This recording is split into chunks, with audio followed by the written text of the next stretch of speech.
Looks like the guy. Well, thank you very much. First, I want to welcome everybody to our snowy meeting today. It's great to have everybody here. And to start with, I want to do a couple of things. I want to welcome Judy Trago, who was just appointed to a new 3-year term on the Budget Committee by the Board of Commissioners last week. Hi, everybody. Thank you for your confidence. I appreciate the appointment from the county commissioners. It'll be fun working with you over the next 3 years. Great. Well, we're so pleased. And so I wanted to start with Judy's appointment, and of course, our treasurer-elect, Bill Kuhn. Welcome. Thanks for joining Pleased to us. have you on with us. The numbers guy. Yeah, thank you very much. I appreciate the opportunity and really an opportunity to get a good jump start into this new role in the coming years. So anyway, great opportunity to get up to speed. So thank you. Thank you. Certainly, our new Chief Financial Officer, Robert Tintle. Yep. Thank you. Good to be here this year as well. Yep. Yes. And he was treasurer also in Lane County prior to joining us. So we're so pleased to have you here. And Cam Sparks on the end, who's also joined us. So we have a new faces at the table and a reappointment. So it's really a great place to start our mid-year budget committee meeting. I think it's a really important meeting. It's great for us to have it. I understand we've only had this for a couple of years. I've been in my position for less than a couple of years. But I think it's a great opportunity for us to check in, kind of where are we, and certainly with a lot of new faces so we can get to know each other, and it's a great starting point for our next year, our fiscal year 24 budget process. We are going to cover a lot of territory today, and thanks so much to Dan for really preparing the presentation, which we've all reviewed a number of times and provided comments on several times. So thank you very much, Dan, for all the work you've done to prepare us to get to this point. Dan will cover this in a slide in just a couple of moments, but I'm going to go ahead and hit it as well. Today's a high-level conversation to focus on countywide financial perspective and budget assumptions. So that's going to be certainly a topic for us to discuss today as we check in on our current fiscal year budget. What are we beginning to think about for the next fiscal year? Certainly it starts in just over 6 months, and we begin all that work really today and going forward as we prepare that. So I want to just touch on that. Certainly a lot continues to change for us. We talked about some of the changes at our budget committee hearings last year, from a lot of the infrastructure, the capital projects that we have that we need to initiate, that they're all moving forward. We'll touch on some of those today. We're not going to go into a lot of detail, but the capital projects are a very significant issue. Goodness knows what we've seen with inflation since we met last May. There's been a lot of measures at the federal level to address it, but that has certainly been an important factor, as well as staffing. So a lot of discussions, great topics we're gonna cover today. I understand I'm supposed to start with a joke. I don't really have one. So I'm not going to even try to manufacture a joke. Oh, you have to have a joke. Dave is in the room. It's got to be a lawyer joke. Like how many lawyers do you need in the room? Yeah, there you go. And then we can count them up. Thank you. And we have two. So Dave Doyle, Riley in the back. So we're well covered there. And I guess I'll just say I understand if somebody needs to check the World Cup score at some point. These are playing at 11, but that won't be me. I've got mine covered up here, right, Dan? Right. Yeah. Perhaps we couldn't help checking that out. So with that, thank you. I'll turn it over. Yeah, just one comment. So, we're setting up for next year's annual budget and the mid-year budget review right now. So, but the budget officer is Nick Lelak, the county administrator. So the budget officer, the person that publishes the budget, the proposed budget that we're going to see before we, finalize it for next year's process. And I want to thank, Nick Lelak and the administrative support, the department heads and the staff. We do this annually. The city of Bend does it every other year. We do it annually. It's, getting to be a pretty big operation over time here with population growth and, tax assessed value and construction happening. So, but just putting it all perspective, the elected officials, the management, the staff, and then it'll be a product published by the budget officer. So thank you very much, Nick, for being ready to do this one. So here we go. Thank you.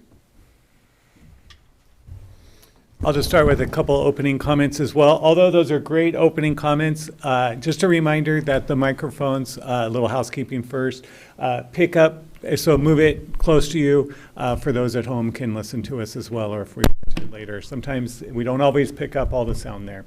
Also, I do specifically want to thank Dan Emerson and Cam for all their work in prepping so far. As mentioned, it's a large process and there's a large amount of work that's already gone into it. And thank you, our commissioners and the community members, citizen members, for sitting in on this budget committee, because it is a very important process, as you all know. And so we look forward to the conversation today and welcome here. And with that, I'll turn it over to Dan. Thank you. And not to beat a dead horse here, but I have a couple opening comments as well. I just also, Dan, yeah. please don't use the term dead horse. Oh, sorry. I'm sorry, Commissioner Adair. I've Yeah. had several dead horses this Yes. year, and I really don't want to be reminded, so thank you, Dan. Yes, I'm starting off on the wrong track. Yes. Or the wrong saddle. Yeah. No, but seriously, we do want to thank our Citizen Budget Committee members. You guys are volunteers. We know that this is your time, and we really appreciate it. Also want to thank Cam Sparks, who did a lot of this presentation and has been awesome. She just joined the budget team this year, as well as Laura Skundrick, who isn't here right now, but she did a lot of the ARPA-related graphs today and ARPA grant management. So just thank you to all of them, and then now I think I'll pass it back to, oh, and also thank you to Brenda and the executive team who do so much to set this process up and ordering lunch and getting all the technological gear ready, so thank you. And I'll pass it back to Bruce to kind of start up public comment. So we have time right now for public comment. Do we have any public comment? It's all right. I'm not public. I'm part of the system. I just wanted to say the market this morning at like 6:30 was up 800, and it's now up 60. So if that doesn't tell you what we're going to be dealing with, the uncertainty of the financial markets, we still have horrible inflation. And, and we have so many employees, and, they're facing that inflation, with our CPI at 4%. So it's going to be incredibly, I believe, challenging times. The economists are, they're all saying different things. You can find someone that will match whatever you want. Whatever you believe. Yes, whatever you want to believe. Thank you, Bruce. Are there any other comments at this point? Thoughts that you have before we go forward? If we're making opening comments, I just wanted to say that it's become very clear that there is a desperate need for workforce and affordable housing in our community. And I am looking at the budget this year with an eye towards how we could create some opportunities to establish local funding sources for projects that address housing affordability and workforce housing or housing insecurity in other ways. So I like that. That'll just cue you or tee you on, clue you to where some of my questions and comments today are coming from. Pat on the shoulder, point at the fence there. Any other thoughts or comments? If not, I'm going to turn it back over to Dan. Okay, thank you. I think we're ready to get the PowerPoint going.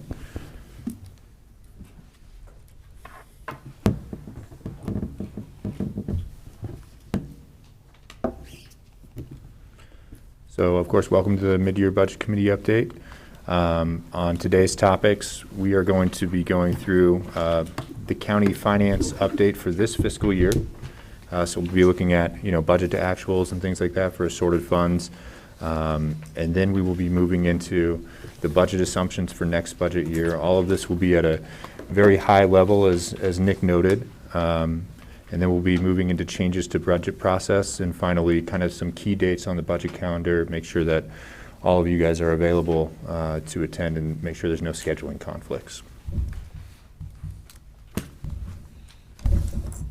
So today's conversation, as we said, is a high-level focus on the countywide financial perspective and budget assumptions.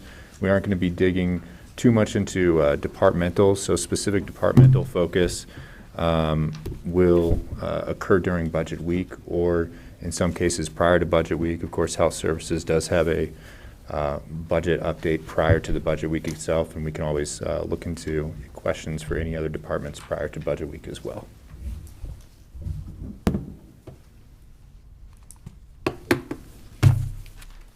All right. So going into the fiscal year 23 county finance update, we can start off with our assessed value here.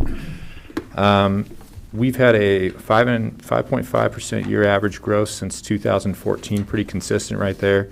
In FY23, we did budget that 5.55% growth, so slightly higher, but we did actually come in at 5.50 actual growth. So the assessed value has been very consistent year over year.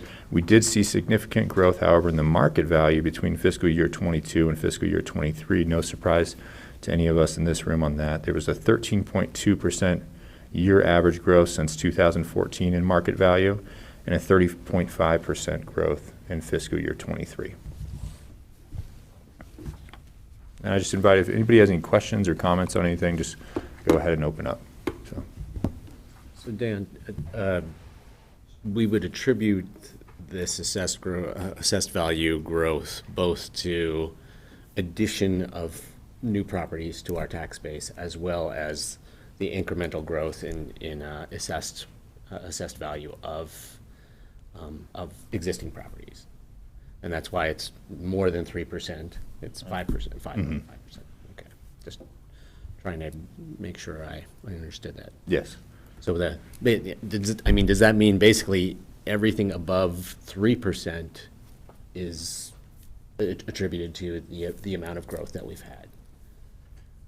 That is my understanding, but I would need to check with the assessor, Scott Langton, for sure to state that. But my understanding is that typically you move at about 3.3%, and then anything above that is attributed to growth and other factors.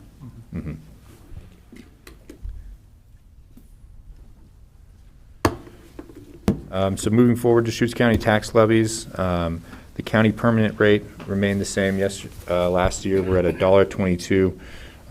The authorized rate, of course, is $1.28. So we have 6-cent ceiling maxed. We have 6 cents of room right there. Countywide law enforcement remained the same at $1.05 per $1,000 assessed value, and it goes up to $1.25. So there's 20 cents of room in there. County extension remained the same at 2 cents. 911 at 36 cents with 7 cents remaining. Additional levies, the rural law enforcement fiscal year 23 did go up. I believe that was a 9-cent increase from 134 to 143. They still have 12 cents left in their max right now for their additional levy. Sun River Service District, Black Butte Ranch, and have all stayed the same since then. Just as a minor note, the Sun River rate is wrong, but the budget revenue is correct. Oh, okay. What's the rate right now, Jim? I want to say it's $1.47 actual, and then there is the additional levy, but I didn't think you were factoring that in this particular one, because the budget revenue that you're pulling in is right on the 545. Okay, we'll update that slide. Thank you.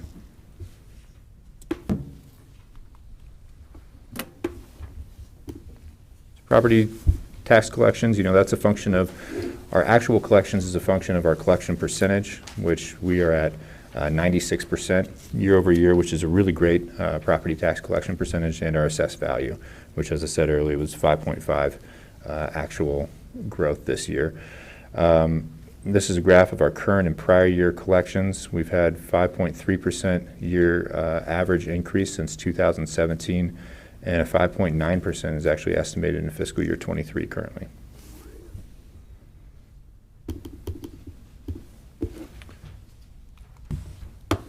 Moving on to, Do you see that? I mean, it's been the compound growth has been greater as we've advanced forward. Do you anticipate that, or are you forecasting that, or do you try and keep it at the 5.5 pretty consistently? yeah, we'll get into the forecast. I think we've seen a little bit of drop in some revenues, permitting revenues and things of that, which we might look to say maybe a very small AV assessed value decrease, but we're not expecting, and I did speak with Scott, our assessor, on this, we're not expecting to have a decrease in collection rate per se, which is the main factor in kind of what drives the actual growth. Okay, thank you. Yeah. So general fund update. Our general fund is currently made up of multiple departments: the district attorney's office, our clerk and recording, assessor, veteran services, our tax department, our properties department, and our medical examiner, as well as our BOPTA department, and it also supports other departmental transfers. So it supports health services, received about $6.6 million last year, and that's broken up between public health and behavioral health. And our community justice juvenile program received about $6.5 million. And then there's about $7 to $8 million more in general fund transfers that go out to additional departments throughout the organization. The general fund ending balance itself is projected to be around $900,000 higher than budgeted. Most of that is due to our beginning working capital came in $870,000 higher than projected. Our actuals did. We also have some vacancy savings of around $900,000, and we're estimating that recording revenues, however, will be down approximately $870,000, $850,000 this year due to the decrease in loan origination that we're seeing currently. So is the vacancy savings that low of a percentage of the general fund? I realize that the head count in the general fund is actually fairly low, but you said there's a vacancy savings, but you started off 870K higher and now you're only 900K higher. I would have expected that to be higher. It's because the vacancy savings is being balanced out against the recording revenues decreasing. They're almost identical. Okay. So we're basically ending up at that 870 over 900,000 over. So All right. Vacancy savings is 30,000 more than the recording revenue is down. Okay, thank you. All right, so this will be a big conversation going forward throughout budget week, and even today in the mid-year budget week is going to be the capital reserve.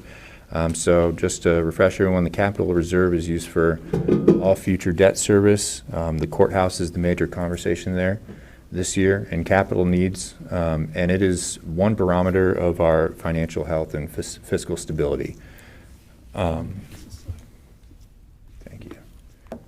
And the general fund above our contingency requirement, which is 33% or 4 months, that's our general fund contingency requirement. The general fund above that amount is annually transferred into our capital reserve for debt service and for capital needs throughout the county, as well as some for capital maintenance as well. We are projecting $4.9 million transfer from the general fund this year to the capital reserve in fiscal year 23, which would put our capital reserve balance around $5.5 million in fiscal year 23.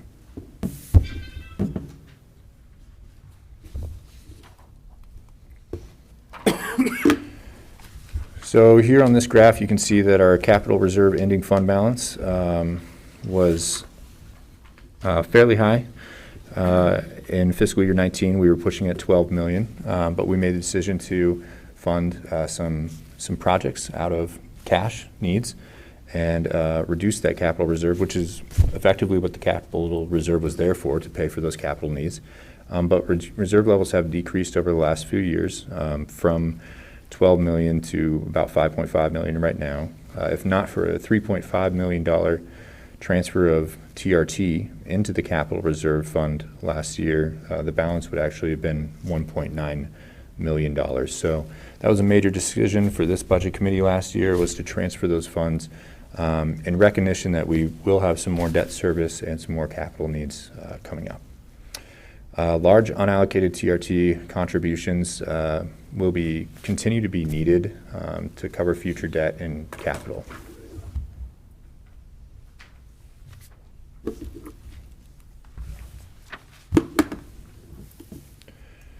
So moving on to the transient room tax history, we saw it's important to show that this is pretty volatile, especially right now. TRT, it's very hard to project from 2000 to 2012, there was only a 1.2%, year average increase, actually a little bit less than a COLA, for our TRT. And then we had kind of the housing market effects, and it dipped down till about 2012. And since then, we've seen a 14% year increase since 2012 up until now. And actually, if you look at the graph, you can see that in 2021, our actual collections were short less than $8 million. And in 2023, this fiscal year, we're projecting $13.9 million. So that's a jump of almost $6 million in TRT, which makes it very hard to estimate. It makes it hard for us to understand if it was really COVID impacted, a lot of it, or if it is permitting and other factors. So we are projecting, however, that for this fiscal year, that we will have $330,690 more than budgeted. That is a very early projection. We may have less than that. We may have more of that, depending on the behavior in the summer, as well as the winter, the snow. So typically, the surplus is transferred to capital reserve for debt and capital needs. And in fiscal year 23, we transferred $3.5 million. Any questions about transient room tax or comments? So I have a couple. One I'll throw. I guess the first thing from an anecdotal standpoint, it looks like at least the TRT behavior that we had during COVID is getting more back to the pre-COVID stuff. I'm looking over at Judy. Are you seeing similar in terms of sisters? I mean, my South County, I've seen the rental histories are getting back. The rental agencies are all talking about now we're seeing a shoulder season again. Are you seeing similar things that, out in your unallocated area, or unincorporated areas? The August numbers were increased 7%, and then September was pretty flat at 2.2%. And the reason it's concerning that it only increased 2.2% is because prior year it was double digits. It was 35% increases and 54% increases over that August-September period. We don't have the October, November numbers yet. So I think there's concern about it flattening. And so we'll just see how it goes moving forward. I think it's almost more getting back to normal. If I've in talking to some of the businesses through the chamber and some of the other spaces in South County and up in on the north side of Redmond, it looks like it's a little. It looks like it's more returning to a seasonal activity. Now, and thank you, by the way, for supplying some of the TRT numbers that we were asking for. In a separate context, but it looks like that's rolling in. But what's interesting is that the summer numbers were still pretty solid. I mean, you're pretty close in terms of where you're going to be on TRT for the fiscal year, I would imagine, if there is truly a shoulder season. We're ahead Yeah, you're ahead. for the moment. Yeah. And September was really smoky. And I'm gonna predict November was pretty awful with the weather that hit. Yeah, I mean, I think it's the question is what's going to happen in the summer, I think. And those are really good points is of flattening or going back to normal. And I think one of the things that we're looking at with finance and admin is what is normal? Is it the 2021 rate of $11 million in collection, or is it the 2020 rate of 7.7, or somewhere in between there? And I think that's the difficulty that we have, kind of forecasting this in the future. And don't forget, inflation in rentals has gone way, way, way up. Right. So that's the other, the compounding. It looks like 22, it was, the budget versus actual was it was 450,000 off. We were under 450,000. So this year, if we're only off, 330,000, it's still positive, but we're hearing it slowing down. Thanksgiving was definitely slowing down the numbers from COVA. From a business perspective, I think business owners are concerned about that flattening because they're still trying to recover from COVID. So to see increases, and then everything dropped off at COVID, and now it's coming back. So I think I'm hearing from business owners that they're a bit concerned about it, yes. Yeah, but I think that at least some of the COVID data that I saw, and I haven't seen anything recently, but the room rate costs have gone up equally as well, which drives an increase. So it's really, there's the aspect of how many rooms are being rented and how much are you charging to do it. And I think that's where you really have, I'm gonna guess that latter part is where you're really seeing the growth in the last year or two. And when you look at TRT, you really need to look at it holistically, because that's a large part of how we track how other businesses are doing, especially in the rural parts of Deschutes County. So if the hotel rooms are full, the restaurants are full, and the retail is doing well. And if it's raising the room rate, it's not necessarily more customers coming in, which impacts the restaurants. Even though TRT is going up, it doesn't mean more people are eating in the restaurants and and that retail is doing well. So I think we have to keep that in mind, that's how we track in the more rural parts, because we don't have the the Visit Center Oregon budget or the Visit Bend budget to do those studies. So we look at room tax, and that's how we gauge how everyone else in the community is doing in the business sector. So we are hearing concerns from business owners, I will tell you. They're concerned. Thank you. I just want to flag, at the moment, we're $330,000 over budget in terms of TRT revenue, and if that trend continues, or if we reach the end of the fiscal year and there is an increment there, that would certainly be one of the candidates I would see for housing investments. We assumed that we were going to use TRT for all kinds of things, and if we come in above that, I would consider those dollars available for other things, not necessarily just. I mean, the default assumption is going to be, well, we're going to plow that into our capital reserves and the courthouse project, but it's really, while that is our big responsibility at the county, we need to think about our other responsibilities to the community. I mean, I always play the guardrails discussion, and so your two easy guardrails here is it stays relatively flat, or to the growth curve stays relatively flat, or at least close to the bottom of things, or you even get a slight reset, and that was some things that we've modeled previously. Or you say, okay, we got actually a reset up, and we're growing from there. The answer always lies somewhere in the middle. I think the bigger question is really, where you're going, Commissioner Chang, what are you doing with it, or where are you allocating it, and how firmly are you allocating it? And that, I mean, we'll have longer discussions on that, based on some of the other things that are coming up.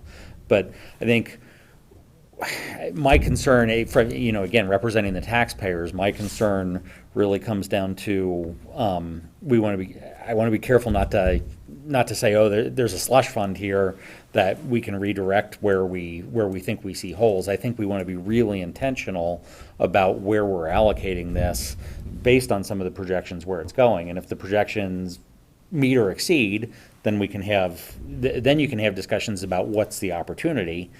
If you lose that, you have to decide what opportunity do you want to take off the table, right? Mm-hmm. But I mean, I guess I would argue that the taxpayers' primary concern in relation to the courthouse is what they are what they are paying to the general fund or the general fund reserves to pay for that courthouse expansion. I think that one of the really important things we need to consider with TRT is how you use TRT to reinvest in the components of our economy that keep TRT coming. Yes. So it's great to be able to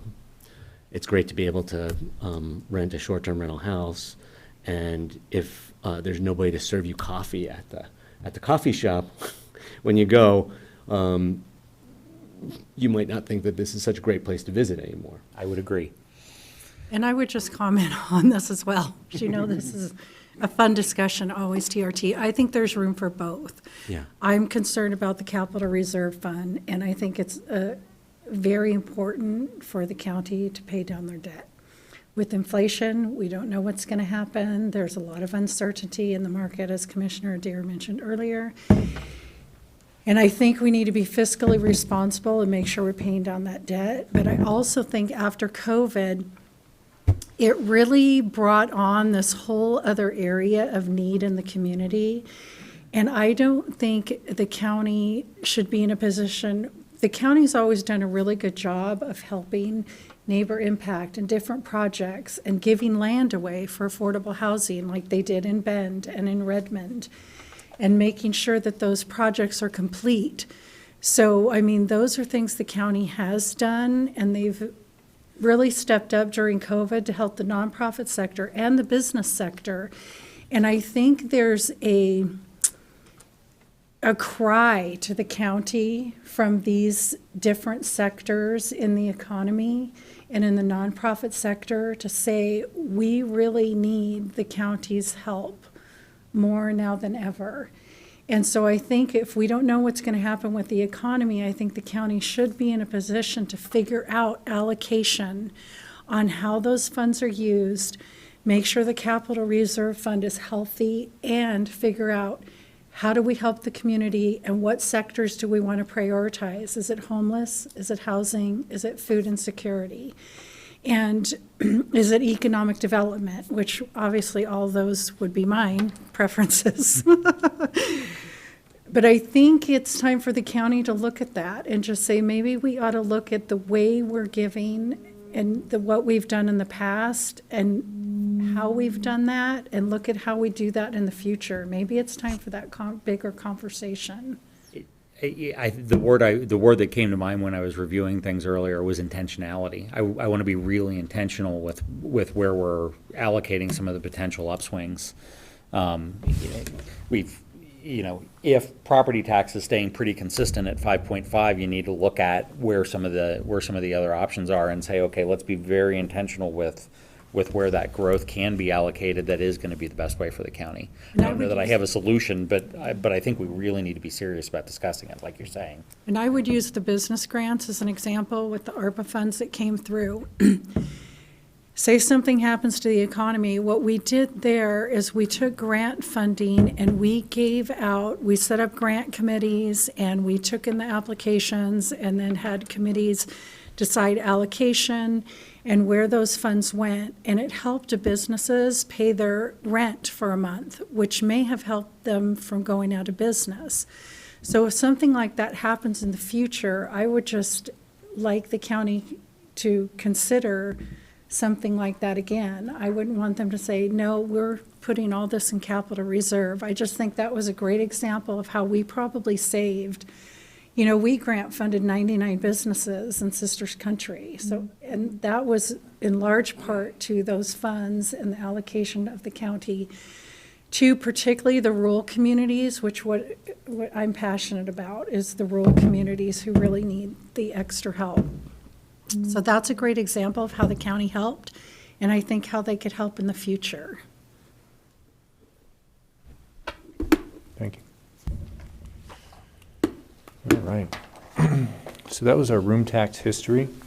And now we're going to look at our actual expenditures for fiscal year 23. You can see on the last slide that we budgeted somewhere, I think in the vicinity of 13.5 million in TRT, and we're coming in a little over, but our actual expenditures this year are 19.2 million, so we ate into kind of our reserve or in our beginning fund balance there, primarily due to grants and contributions for the Sun River.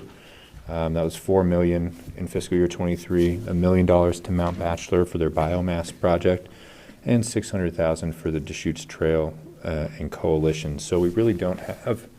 The only thing that's left in our reserve now for TRT is $4 million for the upcoming 2 payments to Sun River. So the total Sun River project was $8 million, and we have another $2 million payment in fiscal year 24, followed by a $2 million payment in fiscal year 25, and we do have those locked in our reserve.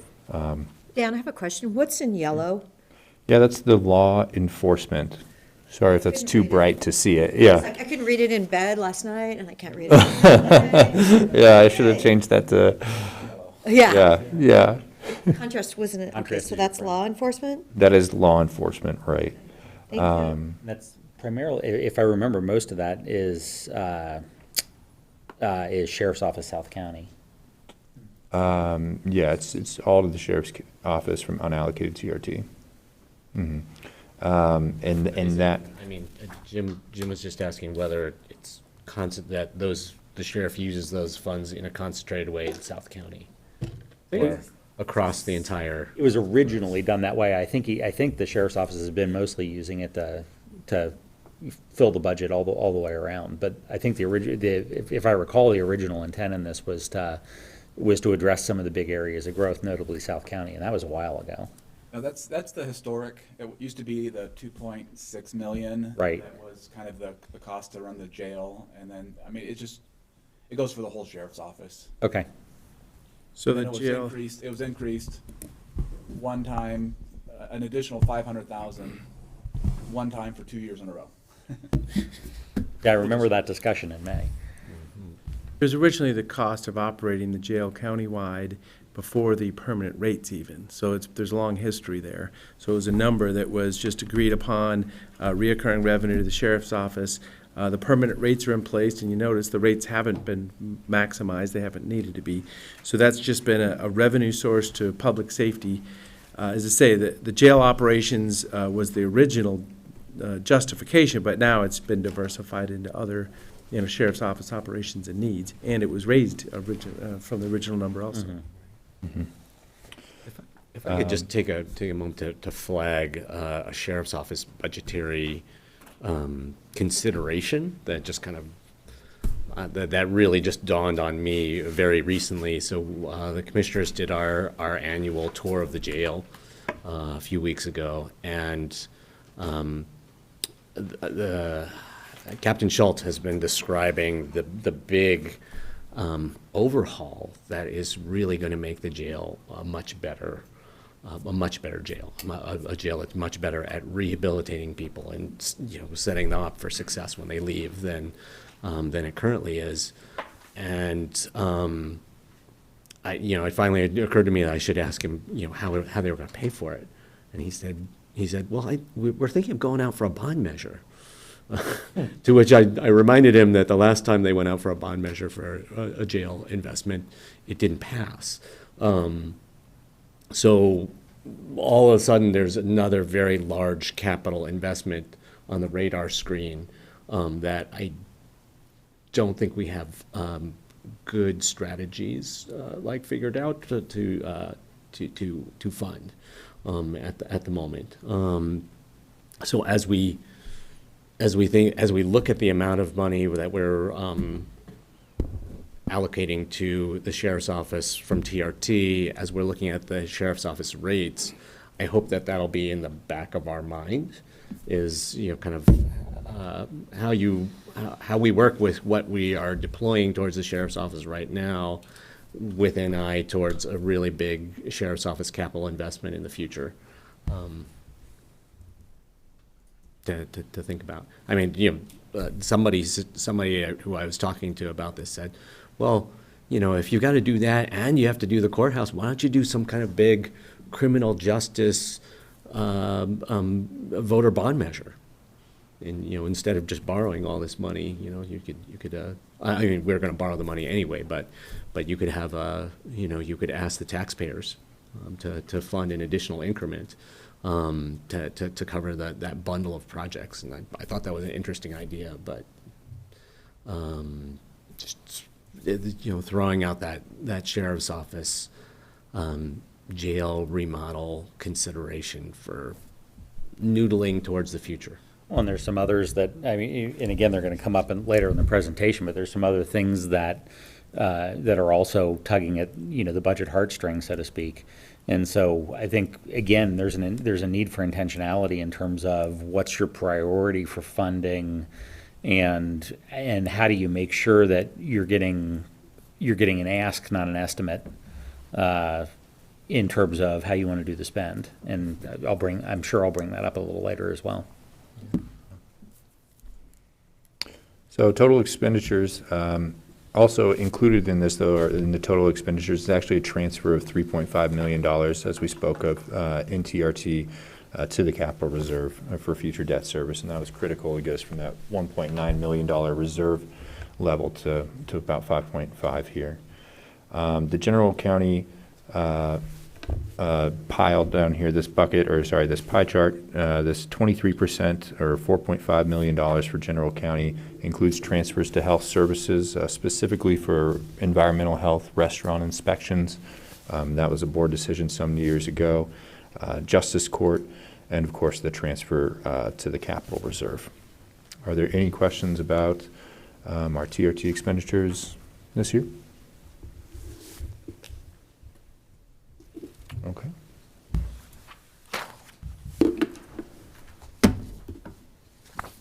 Moving forward, we are looking at the County Health Benefits Trust. As we have talked about for several years, the county strategy was to subsidize premiums to spend down reserves.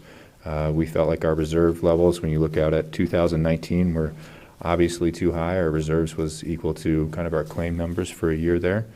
And so we moved to spend down those reserves to align with our policy of $5 to $8 million reserve level. It was spent down quicker than projected due to pent-up demand from COVID-19. Last year, the fund's ending balance decreased by $4 million in fiscal year 22, which was more than we were projecting because of that spike that you see in the claims right there. Currently, right now, we're seeing that premiums are not covering costs, which was, again, part of the strategy of spending down our reserve. But going forward, now that we've hit our reserve target, the county is going to need to increase rates. So it was interesting because I did a little curve fitting on this based on just some eyeball estimates. And then also the area under the curve pieces, and the spike in 22 was pretty substantial. It looks like the 23 return, fits a little more to normal, but that spike in 22 was much greater than the lack of spike through COVID.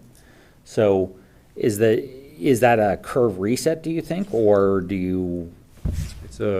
In talking with human resources and looking at the forecast, it's a partial curve reset. So it wouldn't necessarily go back to 2021 rates. It looks like they're still having a lag with pent-up health services demand, and the county's growing as well. So we are seeing a slight increase over kind of what you would probably fit for 2020, 21, 2019 in there, but certainly nothing compared to 2022, which was about, I think it was like 45% more than kind of we were expecting at the time. And now I think it's dropped quite a bit to about 10 or so percent month over month.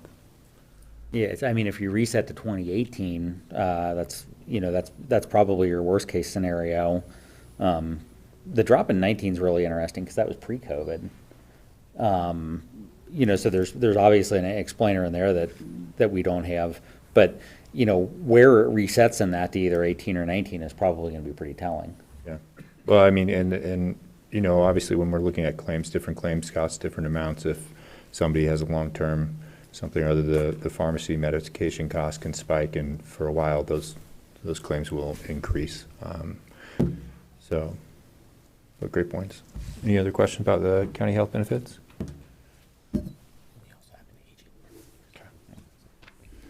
Moving on to the county FTE update. We were asked to give a FTE update.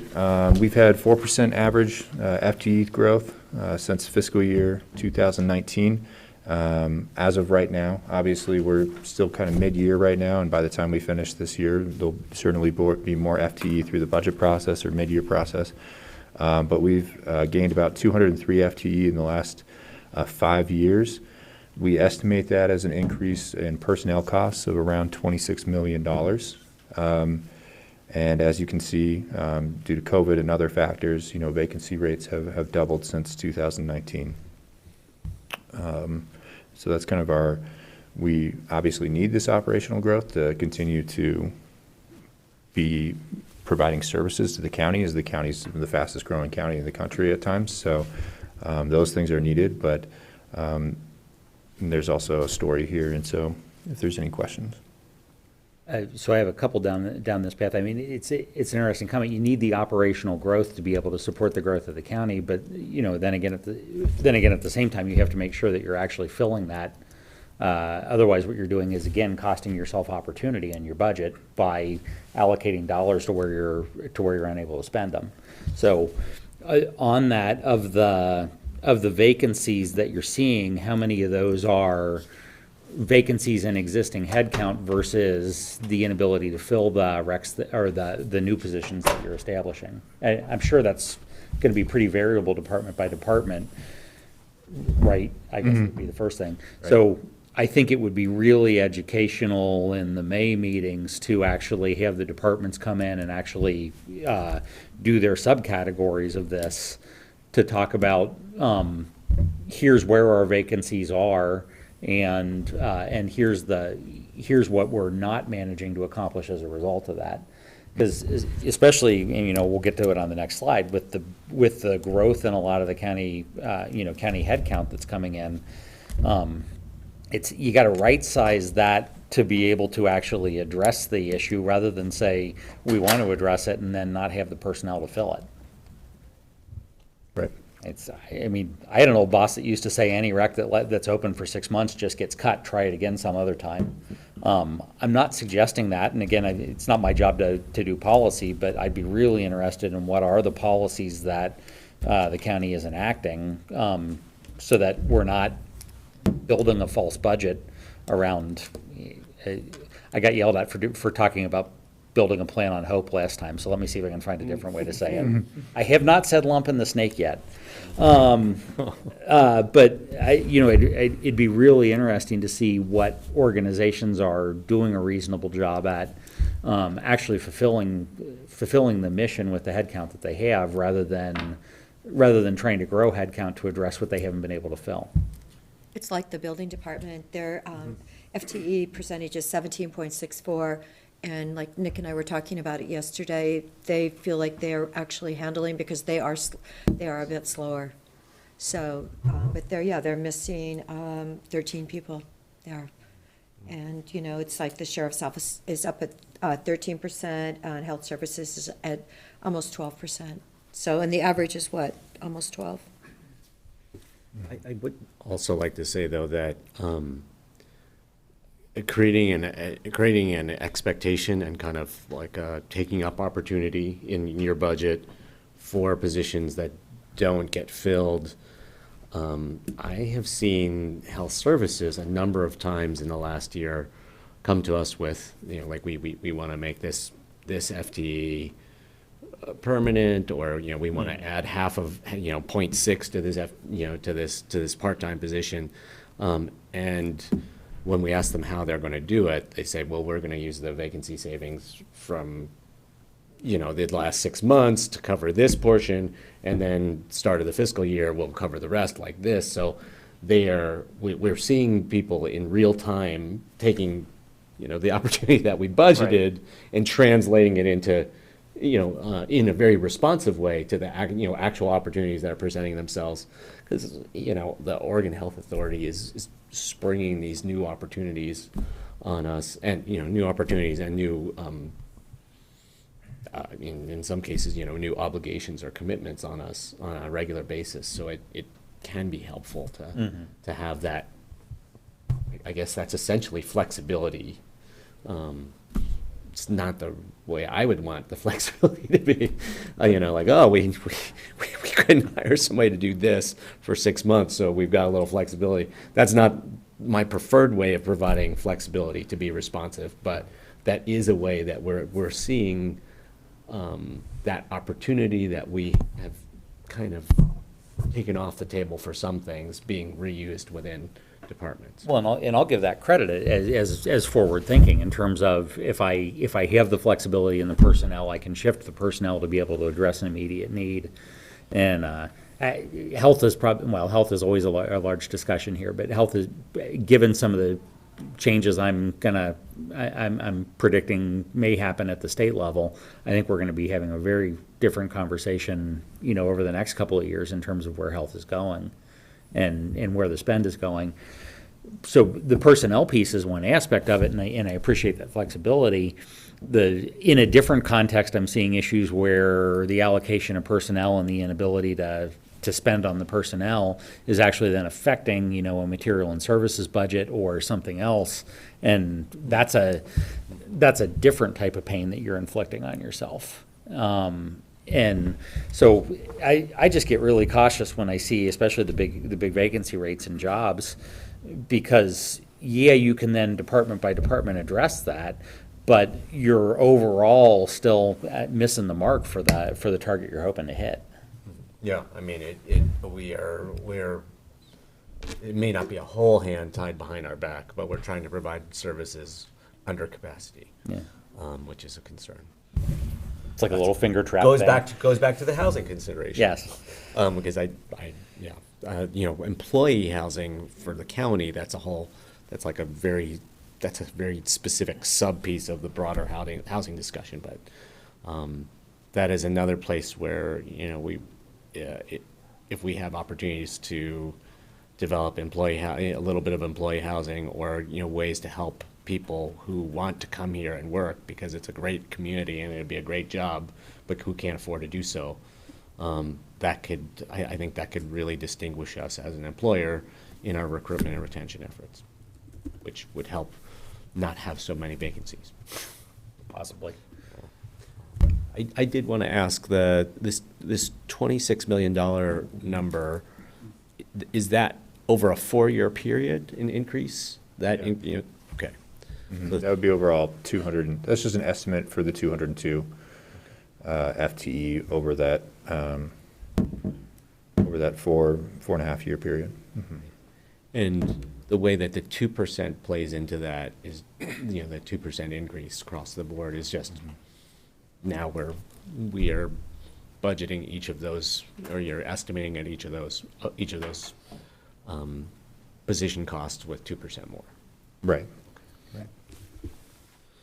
I'll just jump in quickly. I do think it's, Jim's point's well taken, and it's a great conversation for us to have in May about the vacancies. And I think one of the things that we're seeing is when we talk about the vacancy rates have doubled since 2019, I think that gap has begun to close over the last several months. I think we've been filling a lot of positions over the last few months, so that's been a trend, but it may not be as true today as it was even a couple months ago, and it may be even different in a couple more months with the vacancies. But drilling down further on the departments, I think it's really important. I'll just give 2 examples. One, discussing this with Peter Gutowski, the Community Development Director, and as Commissioner Adair mentioned, they have more positions in their budget this year than they currently need, given their workloads and their projections going forward. They very well may reduce some of those positions in their upcoming budget because, as you said, if they're budgeting for that number of FTE, then they're also increasing fees to cover positions they may not need. So they really need to make sure they have the accurate number of positions for their projected permit volumes and planning and all those other aspects. So that's one department that how they're really looking strategically at what their FTE needs are going forward and how those may change. A different one would be 911, where goodness knows they're doing everything they possibly can to fill every position they have. And it would sure be great if we could even authorize them to overfill positions, should they even have the number of qualified applicants, just given just the ongoing Great Resignation that we see. So those are 2 different departments, and it'll just be interesting to see where these trends go now over the next 3 to 6 months. Are the vacancy rates beginning to decline? I know that in some departments like solid waste, they had real challenges filling positions, and now they're having a lot of success, which is a great thing. So we're trying to monitor the FTE and the vacancy rates and what that means for our budget very closely. Whitney, Eric, and I, we share responsibilities working with each department. We divide those, and so we're pretty in tune with each department and what their needs are and going forward. So great discussion to have, I think, in May, but certainly we continue to monitor that weekly and monthly. And there's also the aspect of, depending on where you're hiring, or depending on your focus on hiring, you might be pulling in candidates that need significant training, and then you have to make sure that the budget that you have is actually supporting that, or more importantly, the environment that you have is actually supporting that. I mean, the simple example is the sheriff's department. If you're pulling in somebody that's not been to academy, you've got a 9-month delay being able to get anyone through academy. And I realize that's sheriff department, that's a lot of other resources, some near and dear to my heart. So I'm sure there are other cases in that, probably less extreme, where you need to make sure that you're actually building a budget, or you have a budget that says, I can pull in somebody that wasn't quite the skill level that I was hoping, and I can still get them up to speed in a reasonable amount of time to accomplish my goal.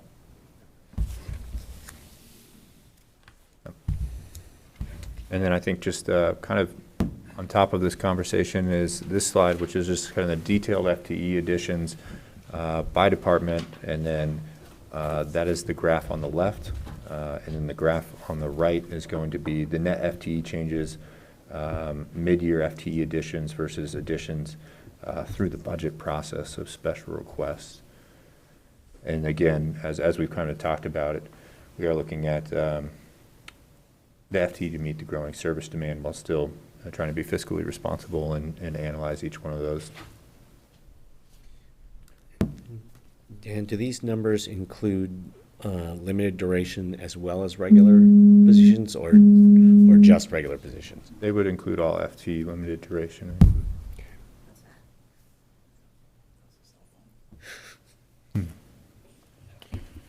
Okay. And Jim, we noted that it would be good to have in the May presentations for departments to be able to speak to vacancies and FTE and hiring challenges and things of that nature. All right, thank you. And I would just like to acknowledge county departments and county staff. I think they run very efficiently and they do a great job. And having these positions available actually helps with the retention too, because if people overworked, they're going to quit their job and they're going to go somewhere else. So I think it's important that you don't have an overburdened workload on staff as well. It sends a message that we're trying to get you some help. Yeah. That's a reminder, we need to all recruit for 911 operators. I mean, that's the classic situation. It's a 24-hour operation, there's shifts, day and night, and if they're understaffed, somebody's gonna cover a shift, and then since it's a required 24-hour commitment to keep the doors open, it's required overtime, and it just starts to fall in on itself. So, and we're not gonna, we need that capacity. We need that amount of call takers and dispatchers on the floor all times. So, yeah, that's gonna be real important. Yeah, and there's a huge balance between, the excitement that you get in terms of collecting overtime pay and the burnout that you suffer Yeah. for having to do all the overtime. Yeah, especially over the holiday. Yeah, it's, In the summer surges, yeah. And don't forget, we've got supervisors now that are having to go back to those positions because we are so short. Yeah, they were at 9.43 on October's financials. And I think we have maybe another retirement or something, and she's got a couple of people coming in, but it's really frightening there. It is it's like a public service. It is a career to work at 911. It takes a really special person, and they've made it so much easier.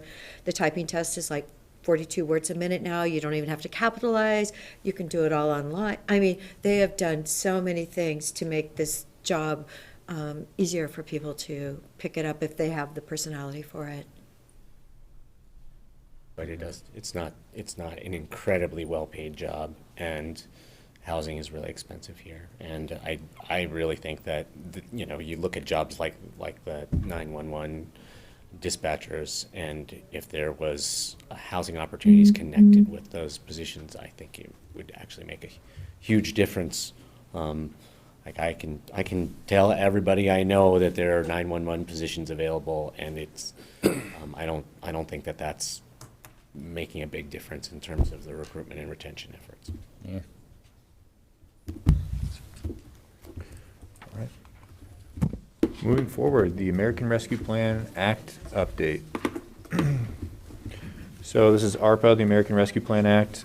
We received approximately $38.4 million from the federal government for the COVID-19 pandemic response, and I think we've done a great job of allocating that. throughout the community. One of the things that we've been talking about is affordable housing. We did allocate $8 million to affordable housing from the American Rescue Plan Act. About 4.5 of that has been spent right now. Other major investments were in childcare, houselessness, the public health COVID-19 teams in the response to the pandemic, as well as water infrastructure, and of course the small business assistance grants that Judy alluded to earlier. We have about $400,000 remaining in unallocated ARPA funding, and right now the ARPA grant mission is to be reaching out to our 60 or so subrecipients and just checking in on the progress of their capital projects and their operations. So, You know the sad story, though? We gave $1 million to childcare at OSU Cascades, and the interim vice president, when I was up there a month ago, said, you know, Patty, we so appreciate that money. It was, you know, the little kids, $1 million. He goes, we're still losing $300,000 this year with our program. It's staffed. I said, well, are you full of kids? And he goes, well, yeah, we have 80 some kids, and they still are not running it profitably. And he goes, I'm not asking the county for $300,000, but that is indicative of how scary childcare is. And he said the hospital, remember we also did the hospital, they had land for St. Charles, and he said that program, if they hire that out, that's going to even lose more money. So, yeah. And we're oh gosh. And Laura Skundrick and myself are in conversations with the hospital and OSU, just checking up, making sure on that project. So have they started it at the hospital? Not yet. No. Yeah. And are they telling you that the projection looks like it just isn't gonna, it's gonna be in the hole? I mean, are they willing to cover that for their employees? Yeah, I don't think they, well, for the employees is one thing. I mean, I think we funded the building plus the operational cost, and I think they need more time to look at legislation and different funding sources at this point. It's something that we are planning to take to the board here probably in January. Discuss. Okay. It's really hard to run a childcare. Rebecca. It is Rebecca at St. Charles, and at OSU it's Steve Pittman. It's really hard to make a childcare pencil when the major revenue stream is parent tuition payments, you know, and 'cause you're balancing basically, you know, do I charge do I charge enough to run my childcare operation, or do I break the parents who are paying the tuition to have a childcare, and without there's a lot of discussion about state or federal support for childcare operations. You know, it was part of that Build Back Better bill that was a package that was running through Congress last year, and you know we're going to be in this same place. That basically childcare doesn't pencil, as long as you're asking parents to bear the entire cost, and there has to be a way to for the society, the economy that benefits from the existence of childcare to cover some of the costs of that. So it sounds from, if you did an individual drill down on any of these, allocated versus expenditures, the reasoning is going to be different across all of these in terms of why the money's not being spent or why it's not being spent in a focused way. Is there so thanks for answering that question before I asked it. But the other aspect of this is, how much of a concern is it that there's money that can be delivered here that can be spent, but then there's no pickup plan afterwards for how you can continue to fund that past the use of the ARPA funds? Yeah, well, I mean, part of the reason that the orange bar doesn't max out with the blue bar, right, the obligations, is because it takes a while to do the contracts. Some of these are reimbursable contracts due to, federal CFRs and uniform administrative requirements, right? So, while others are lump sum contracts, right, and we can spend those out. So that's kind of the next phase of ARPA, is that we're going to be going alongside each of our subrecipients and asking them, what are the challenges? Do you have any challenges? Some of them, as you can see, have spent or as you can probably surmise from this, have already spent for operational and have already spent for, and are doing fine. But we did allocate a large amount to capital projects throughout many different scopes, and there were supply chain issues and there have been inflation issues. So I think over this next coming year, that's going to be the big task of the ARPA team, is to reach out to them and get a feel by project of how sustainable it is and if we'll be able to do this. And we're obviously hoping that we can. I think on those capital projects in particular, the financial viability of some of these projects in the private sector is just, with cost escalation, inflation has really had an impact there. And so I think that follow-up and finding out if there's a budget gap and how they're gonna solve for that, very important. Well, we have a 906,000 in a contingency for childcare, plus the state came in with 8.2 million for childcare in Central Oregon, but apparently that's very specific, and I haven't quite figured out where that $8 million is going to go.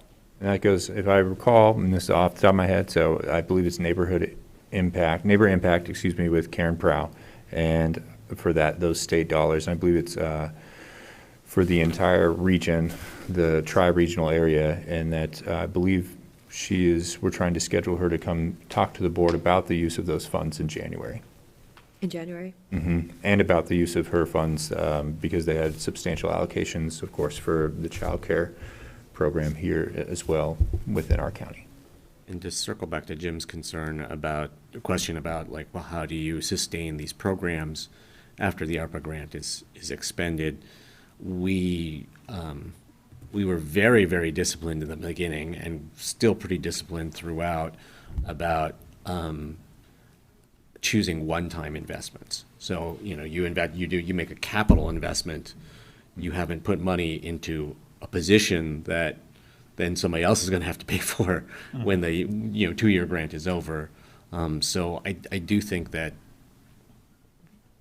95% of what we put ARPA funds into are one-time investments that there will not be a need for someone else to backfill, paying for a position after it's done. I mean, you help build a child care center, obviously that has to operate. Right. But like we didn't put in personnel dollars necessarily.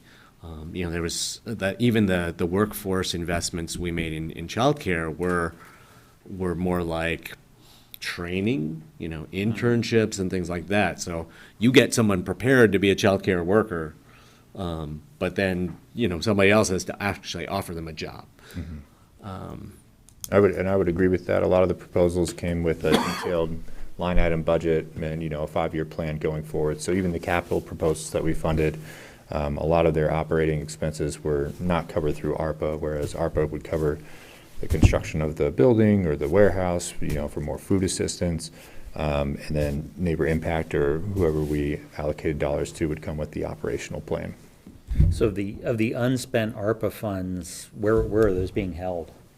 Those are in the balance. There's $400,000 remaining in ARPA funding, and those on here are in That's the unallocated. unallocated. So where's that being held? It's in Fund 200. Fund 200. Of the already allocated but unspent, that's all handed somewhere, and that's not something that the county holds? No, we hold it in Fund 200. It's just budgeted in different areas in Fund 200. And so a lot of these contracts are reimbursable, which is why that orange bar isn't maxed out to the blue bar yet, because we give it as we get invoices and as we get project updates and things like that. So we use project funding in ARPA and have it for each one of these categories, each one of our subrecipients. Okay, thank you. That answered my question. Yeah, and if you need more detailed information on that, Jim, we're happy to look into that for you.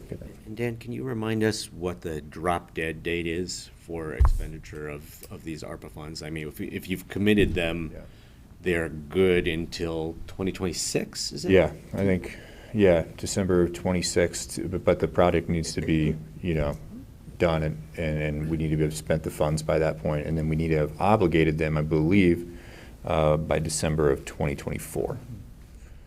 Robert is also the former ARPA officer at Lane, so he knows a lot of these too. Yeah, yeah.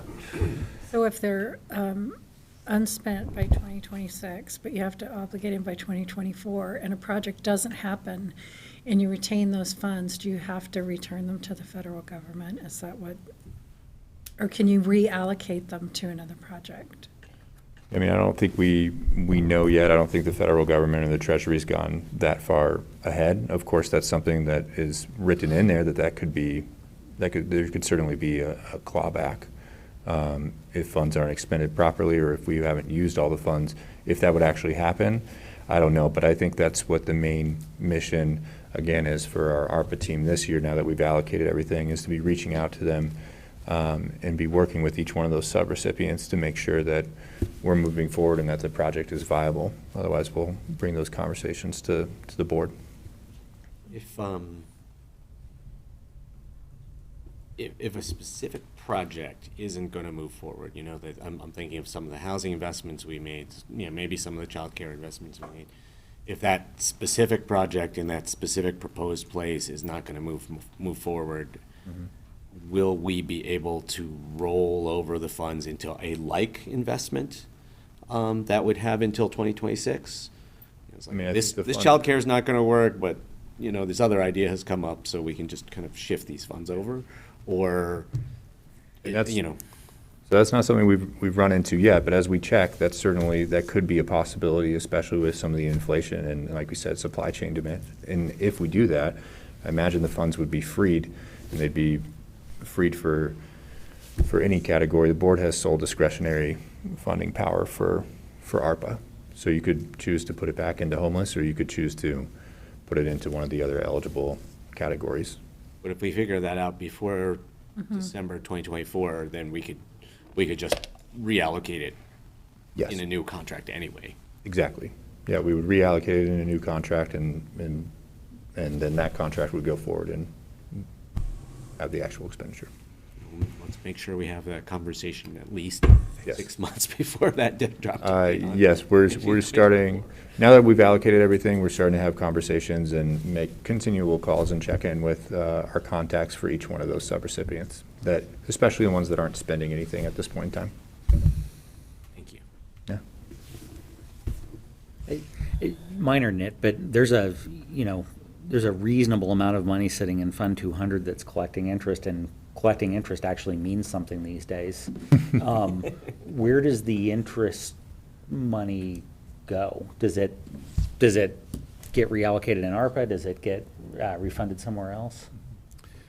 Good question. So all cash and investment, all cash is pooled at the county, and so all of it's invested in shared investments, and the new treasurer will have an oversight of that as well, potentially. So any interest earnings in the pool are then allocated within that fund. So they get that revenue goes back into Fund 200. So then those earnings are also available then for any additional projects. You know, as it adds up over time, we can see what that amount adds up to be, but we can use those funds. Actually, this is one where the Treasury did say you can funnel that back into ARPA programs, or that can also be used as a general fund of the county. There aren't any strings attached to the interest earned within the ARPA program.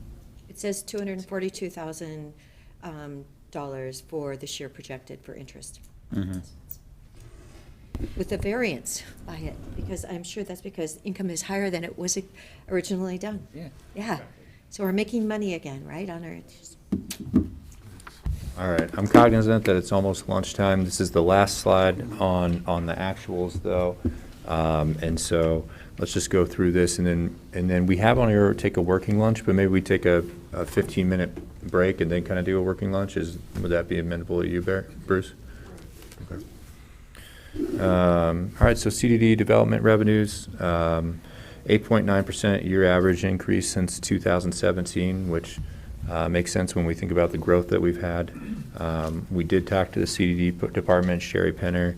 As of right now, it sounds like the best estimate they have is a 1.7% estimated reduction in FY23 due to application volume decrease, and didn't hear any indicators that fiscal year 24 may reverse that kind of slight downtrend. So that's where we are with development revenues, and we look at that, you know, as a general marker for the housing economy and actual assessed value and whatnot. Do you have anything that you wanted to add to that, Nick? or- I'll just acknowledge, I mean, this really shows a trend here. So remember, 2003, 4, 5, it was up, up, up. It was like, look out. And 2006 and 7. And 2010, 11, those were hard times. That was recession. That was a big bubble. And look how much higher it is, though, in 21, 22. That's the amazing part here, thinking the development activity, the, you know, total just number of houses, number of, you know, permits, everything that went up there. So we really hit a new level of throughput in the whole organization. And I'm just thinking, yeah, back, Nick, I mean, this is, I wonder what it looked like, you know, if we had a chart like this, you know, 10 and 20 years before that, there was nothing like this kind of volume at the time, ever.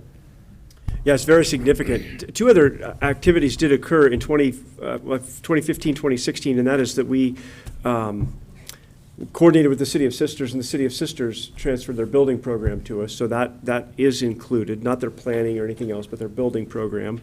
And La Pine took off. I mean, both small cities that we have building jurisdiction in just exploded, and that also contributed to the development activity. Well, and those are two little towns when you think, oh, it's, you know, 1,200 people, it's 1,500 people. But no, it's 3,000. 35,000. Exactly, that's my point, it's going up. No, it's 3,000 people, it's gonna be 5,000 people. 15,000, it seems like. Yeah, so that's my point exactly. You know, those little sleepy towns you think of as 2,000 aren't that anymore either, so. It's projected to be 1.4 million down in total revenue for CDD for the year. What's interesting to me on this is it looks like building, because I would expect normally building would be the leading indicator on this, and yet you're seeing other permitting stuff starting to drop off while building continues to rise. That seems an anomaly. Well, so, yeah, sometimes you see the, Yeah, Didn't they change the valuations, though? When did they do building that? did, yeah, a couple of Yeah. years ago. So, Oh, the fee structure. Planning's had a couple of there was a big deal with this whole lot of record application for a couple of years, and that took off. And there was this marijuana applications took off. And then over the last couple of years, there's been a lot of plan amendment zone changes that have taken off. So there's been all of these that, not all have been sustained, but they've all contributed to the significant increase. Okay. Well, it looks like lunch just came. If there's no other comments, then maybe we adjourn for lunch. what can I say? Let's go ahead and take a 15-minute break. You can grab your lunch during that time and get back together and restart.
Yeah, that-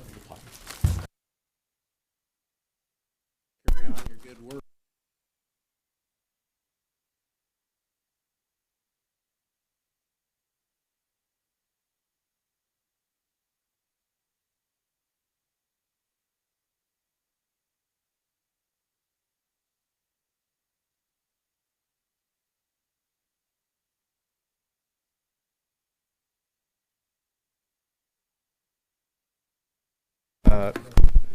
Fiscal year '23 mid-year update. Just want to thank Cafe 97. They did a lovely job on our lunch today, the turkey and ham and veggie sandwiches. Thank you, Summer, and thank you, Cafe 97. Moving on to the fiscal year '24 budget assumptions. So first off, assessed value increase. Based on some of those lower permitting numbers and some economic indicators, after talking with our assessor, we're assuming a slight decrease in maybe the assessed value growth there to 5.45%. Again, the average since 2014, and actually what we came in here at 2023 was 5.5. Slight decrease to 5.45. Now, is that a number published by the assessor's office, or is that? The assessor's office won't publish their number until sometime in January. Oh, January. Yeah, so So that's our starting point. that's our starting point at this time. So what's that mean in real dollars approximately? I can get you that information, but I'd have to look, because it would be that, in terms of our actual property tax collection, it would be that multiplied by our 96% tax collection rate, which is what we're assuming this year. So just roughly an order of magnitude, how many zeros?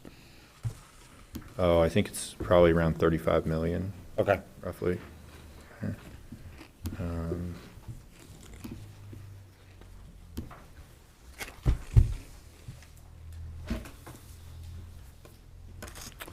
Okay, moving forward.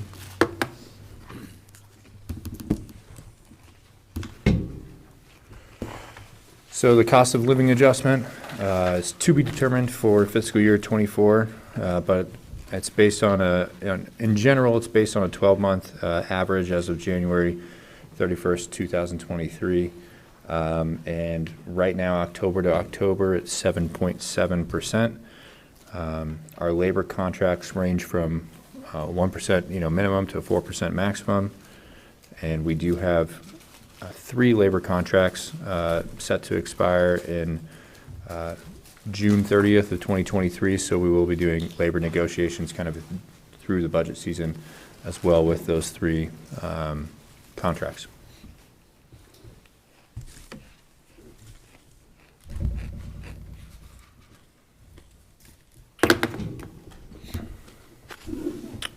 Okay, so our PERS outlook, this graph's it's a biennial rate cycle for the PERS. Our current 2023 rates, are in effect through this fiscal year.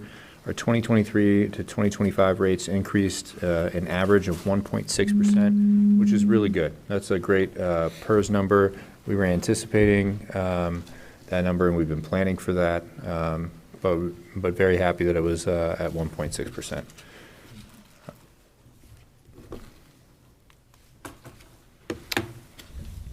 Moving forward. So fiscal year '24 is the first year of the new biennial rate. As I said, the county has expected this PERS increase and planned accordingly. The increased rates will have an estimated $1.75 million impact on fiscal year '24 personnel budget there.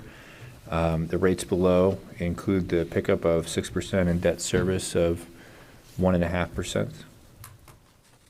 there any questions related to PERS? All right. Moving forward to the general fund forecast. So just to have a second on PERS still. So in years past, PERS was just this great unknown. It's like, oh, it's going to be bad. Oh, we don't know how bad it's going to be. So it looks like we're just kind of in a stable period where I'm, just maybe Robert can feel for this. 1.6 or whatever and 2% numbers. It's digestible. Yeah, the rates for the fiscal year 23-25 are based on the returns through 2021, which were favorable at that time. So it helped smooth the rates. And then also, with some of the other changes they made on the edges at PERS, so it helped minimize costs, like the rate collaring and how they apply credits in other years. So they made some few changes, so that did help us in this year. There are still unknowns in out years. PERS is still, overall, the system is going to continue to go up unfunded until, and then in the out years, then they'll, will be more in line with a funded balance. But we're still favorable at this point. It was also the PERS reserve and being able to make that one-time investment and getting some money from the state of Oregon, that match, that was a huge help. And that's where you, reflecting on that, there's a 2.99% rate credit that reduced our rate because of the site accounts and the match that we had. So that helped offset some of the increases, exactly. Are you seeing a predictable trend in terms of change of the, some of the rates, in terms of retirement of tier ones, other things like that, that also are gonna generally affect your rate and contribution needs?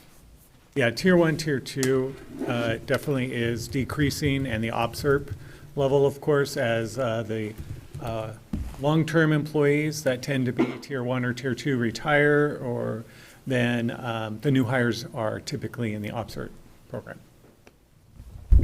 And I think also in this time frame, there's gonna be an expiration of the, I know it affects a minimal number of departments, but there's gonna be an expiration in the state law around refunding of PERS for retired employees. Is that gonna make any substantial change?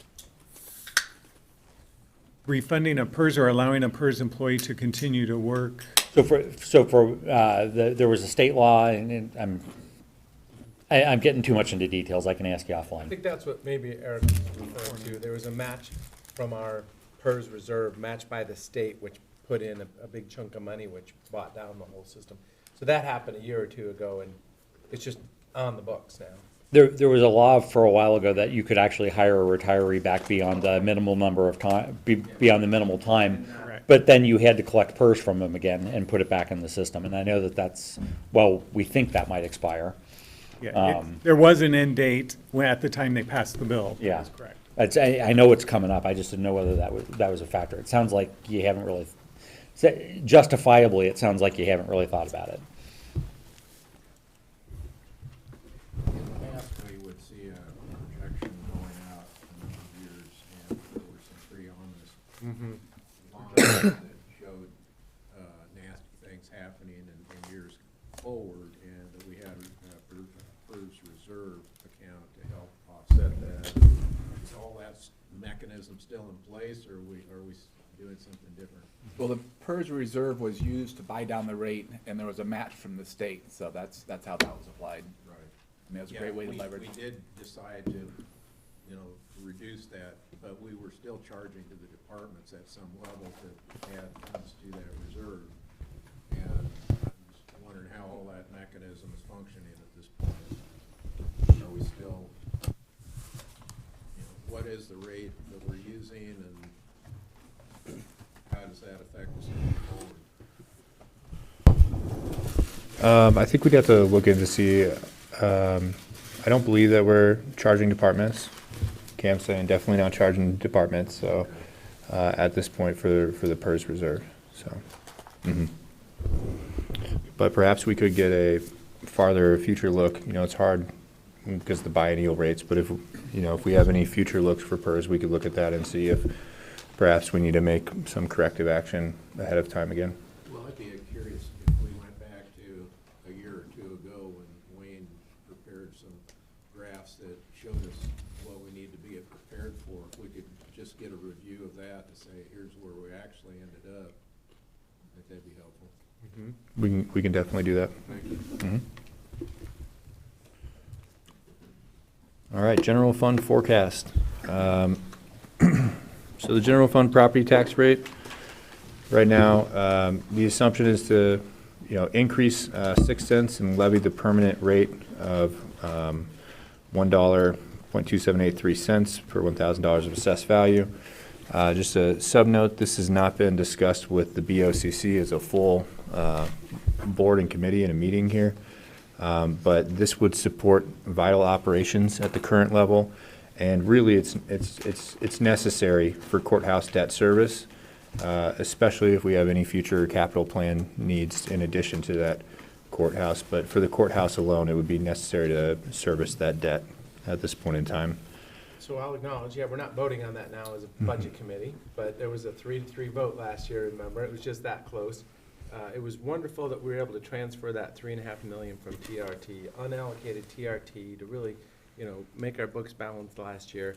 I am supportive of going into this budget process with this amount fully assessed this time. And we just saw that, the health benefits reserve is dropping a lot. So that means if we have to just add a little bit of internal charges across the organization, it'll add up fast. So I'm supportive of proceeding with, this at this time as an assumption into the budget process. And I did vote last time. I mean, inflation has changed, and so there's concerns about that. But seeing the health of the capital reserve fund, I think, yeah, it's an important discussion to have. And, man on the street view, running for office, I've had a few people call me, Commissioner, you said you're holding on to my rates, and my tax bill went up. It's like, well, we're working on, keeping it down, but the whole system, especially the library bond and the school bonds and all the other things that show up on the tax bill, really accelerate, the cost of our tax bill. But, I mean, Deschutes County is just a happy, healthy level of government that's been able to live within its means, do capital as we proceed, which is exciting, instead of the big bonds. And, there may be a discussion out there someday, but, yeah, it's just, the tax bills still go up, no matter what we do, it seems like. The significance of this points, the 6 cents to, I assume most of us here are individual homeowners, is not very big either. I mean, for me, I would have paid the $12 or $13 more per year every year for us to be arriving at this moment with $10 million more in our capital reserve than we have now. So on principle, I think it's really important to make commitments to the taxpayers to try to constrain the growth of their tax bill. But this particular item is really not so significant. And maybe there's other ways we can help. I know that with inflation and the cost of living, it's hard on people of limited means. And I know there's a veterans program that helps reduce the property tax for veterans. And maybe we can do that for seniors of limited means if the county would consider something like that to help those who really can't afford this bump. I think it's worth taking a look at what the financial impact would be on the county to implement some kind of program like that. I think that would be legislative. I don't know that we have that authority. Usually there's a bill every year that, Yeah, and it so never that'd seems be- to get anywhere. That'd be the state legislature. I mean, as far as for the veterans, major reduction of their property taxes, I don't know why it doesn't get anywhere, but it doesn't. All right. It would be good to have those numbers available when we talk about this. What is the impact? What are the dollars that we're gonna get and so on? It's just slightly, yeah, we'll provide that definitely for budget week, and the overall, it's just slightly under $2 million would be that 6 cents raise year over year. Yeah, I think last year some of the discussion centered around, we factored without that, and the numbers look pretty good. If you're, you're calling your shot here saying you're gonna come in and predict that and then see where we need to go, it would at least be good to see where those numbers are gonna be spent, and I'll go back to the intentionality of it. I mean, if you're getting that much extra money, how are you making sure that you're being intentional with how you're spending it? Yeah, and I would say the difference between, this year's budget and last year's budget is the courthouse. That's the amount. Last year, we had just started figuring out that the initial estimate was not gonna be accurate. And we're looking at a $44.5 million courthouse. And we have about $5.5 million in our capital reserve. And so, the options for paying for it are increasing general fund and increasing unallocated TRT because we'll get to it, but the annual payment will be at least 3.6, if we locked in million a year. Plus, on top of that, we have our other capital needs that the capital reserve usually covers. And so that's part of this presentation going forward I'm as well. staying quiet until you get there, but trust me, I have a few things to say. Good, good. Bruce was asking about, kind of being able to show people numbers. The calculation I just did for you, like, the assessed value of my house, times 0.6 cents, 12, 13 bucks. I think it would be helpful to show people, if you have a house that's your assessed value is 500,000, this is how much more you'll be paying. 800,000, this is how much more you'll be paying, just to kind of give people a feel that the impact on their pocketbook is not so big. We did that with pretty good success with the Sun River bond. Yeah. Yeah, we can definitely do that for either prior to budget week or budget week. That'd be great. The other thing for this discussion, so we have a full opportunity to look at the options, is how else do we get those funds rather than just increasing tax base? What are other options before us so we can make a good decision? Sure. In the Oregon Business Plan Conference yesterday, Commissioner Chang and I were both there in the building in Portland. The budget tri-chair, Senator Steiner, she said that, they've been budgeting for many years. They're trying to take a long-term forecast view these days, and they have good reserves or they have money to work with. So going into this session, so that's at the state level. So that's good to know. So my point is, I don't feel bad about asking.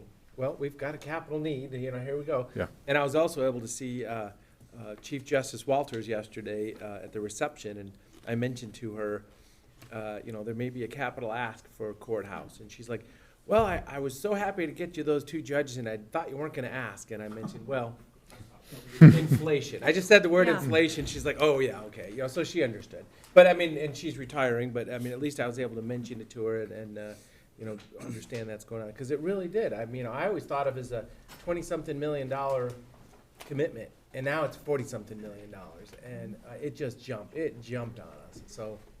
And it's really, it's 72 million plus over 20 years. Oh yeah, Right. with debt. Yeah, Right, exactly. with debt, yeah. So yeah, So- anything.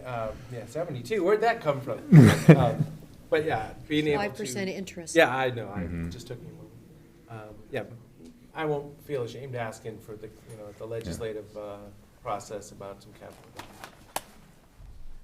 I think, that's obviously the hope, is that we get capital dollars from the state or something like that. But absent that, this is what we're, kind of planning the budget around. So we are projecting a 96% tax collection rate, consistent with prior years. And I think Bruce and Jim, as we go through this, we'll have more detailed numbers, and I welcome any questions there. I think for the proposed budget, we're talking about general fund transfers to departments, inflationary increase for personnel, but general fund transfers being looked at on an individual basis, being evaluated, for each department's need, et cetera. So, we talked about it a little bit earlier. I was gonna ask if you'd forecasted any vacancy rates or anything in the general fund forecast that you do. And we've got it, I think you answered my question earlier, because there's generally offsets that don't appear to make the vacancy rates all that important. Is that generally true, or was that just true from last year, or this This year? is true from the last couple of years. We've seen some decline in clerk's revenue, which is kind of the main source besides property taxes, and that's kind of offset the vacancy savings. But we wouldn't expect to see that forever, and that's just because the loan origination amounts are down. Okay. The recording revenues. So moving forward, we kind of have a graph here of the impact of levying the full tax rate, and we'll start with the graph on the left. And this graph is the general fund transfer out to reserve. So again, just to remind folks, that's the general fund amount over our 4-month contingency that we hold in the general fund policy, and we transfer it out to reserve. And that is used for all debt and capital. And then the red line here is our estimated minimum debt plus capital maintenance expenditures going forward. So typically, we've been blessed to be able to have this blue line, which is our general fund transfer out to reserves, cover in cash all of our estimated capital maintenance needs. We haven't typically held debt in that fund, but currently you can see at a minimum, we're estimating that to be around 5.6 and increasing at some inflationary rate. 3.6 million of that is the kind of minimum payment that we're looking at right now for a $44.5 million courthouse. And then an additional 2 million is coming from a capital plan and then future capital needs, as well as really an increase in capital maintenance as our services expand, our buildings get older. We do have a need to subsidize more general fund dollars into our capital maintenance fund, which is usually funded by 3 cents of property tax. So that's the graph on the left, and that's kind of the gap. And it's a pretty substantial gap, especially when you consider it year over year over year, those numbers kind of summing. The graph on the right is the general fund transfer out to reserve versus debt and capital expenditures with the 6% increase. So you can see that the line on the right stays the same. The axes are a little shrunk there, but the line on the right stays the same because it's the same estimated capital maintenance expenditures. But the blue line increases by that $2 million amount plus, increase in property tax year over year over year. Now we still, in the end, in FY30 and the out years there, those numbers still cross, and that's why we're going to need TRT, and we'll probably need TRT, but we will need TRT before then, unallocated TRT, to cover these costs as well. Are there any questions on this graphic? So I know you said that TRT is difficult to predict, but have you built a model with some type of TRT curve without a tax increase, where you can generally allocate a set amount of the unallocated and put it in there to see whether the graphs look any better? Yeah, so we've been working on a model for 6 or 7 months now, and there really isn't a model where TRT itself, unless TRT was to continue to grow at the astronomical rate, through the 20 years of the debt, that we would be able to cover the costs with just TRT at this point in time, unless you were to also take other actions too, like slow down growth, not freeze or anything like that, but slow the growth curve, because at the same time we have an operational curve, Right. that's eating into this general fund excess every year. So those are kind of not to get into too nitty gritty of it, but you guys are asking for those technical questions. We haven't built out a TRT model yet that has that. And so that's kind of why later on we'll be talking about TRT assumptions in the budget and things of those nature for the unallocated TRT. I think we need to do some possibility thinking in terms of where are some of the different ways that we could do that, or what are the additive results of doing an increase plus expecting increased TRT, just to track and you don't need to do 20 permutations, but it really helps to understand where some of your additive pieces are going to come in, so that you're not assuming that it's an either or scenario in any of these cases. I'll just add one thing and Dan alluded to this earlier in the presentation, but the forecast model that we have goes out through 2048. And when we put forth this budget assumption presentation, it's a result of, now that we have the board has made a decision, we're going to move forward with the courthouse, and we have this funding obligation and the priorities. So how do we build in our budget? How do we, with the debt service that we anticipate, what assumptions do we need to move forward with to make the budget in the current year, but also in future years? Because every decision we make today will have a financial impact on the out years, right? So we want to be mindful of the decisions we're making today, so it doesn't hinder or hurt, but it also helps in the out years to come. So that's the purpose of the projection out to 2048. So when we looked at those projections, we looked at it without it the 6 cent increase at all. We looked at it without a TRT contribution, right? And we weren't able to do that with increasing costs as well. So the assumptions that we have this year does include, as mentioned, the 6 cent and a TRT contribution, which is open, obviously, for discussion as well. But that's the combination that we did find, that we were able to have the curve in the out year still be positive. There's still a point where revenues exceed expenses, and Dan alluded to that too, but those are in out years. And one other assumption in the assumptions is we did not build in any contribution from the state. That is an unknown at this point. If the state comes forward with a small or large contribution towards the courthouse, that would impact the amount of debt service we would have to, we would go out to borrow, and so that would lower our payments there. So that would factor in at a later time. We don't have that at this point as well. What about the 1.5 million you mentioned in here from the OJD? Is that already determined, is that given? So we talk about the local assistance tribal, the LACTIV, ARPA funds, which is 4.6, and then the OJD funds. And I think, the hope is to put those into the capital reserve to help pay down that debt. And so that would also increase that blue line that's not showing on the blue line right now. The blue line right now is just showing the general fund increase, but no matter how we work it, it's a sensitivity analysis, but no matter how we work it, you have to do some general fund increase, really the full general fund increase, and have TRT, unless your TRT assumptions are that we just keep growing at this same rate, which has been like, from 11 million to 13 million to 14 million. It kind of isn't, it would take both of those at this point in time. And, we don't have that model in front of us to go over all the details. It's a massive model, but we certainly can provide you with more details if needed at this point. But as Robert says, if you were to get a large contribution from the state in a lot of these conversations, then this isn't the budget conversation anymore, perhaps. Go ahead.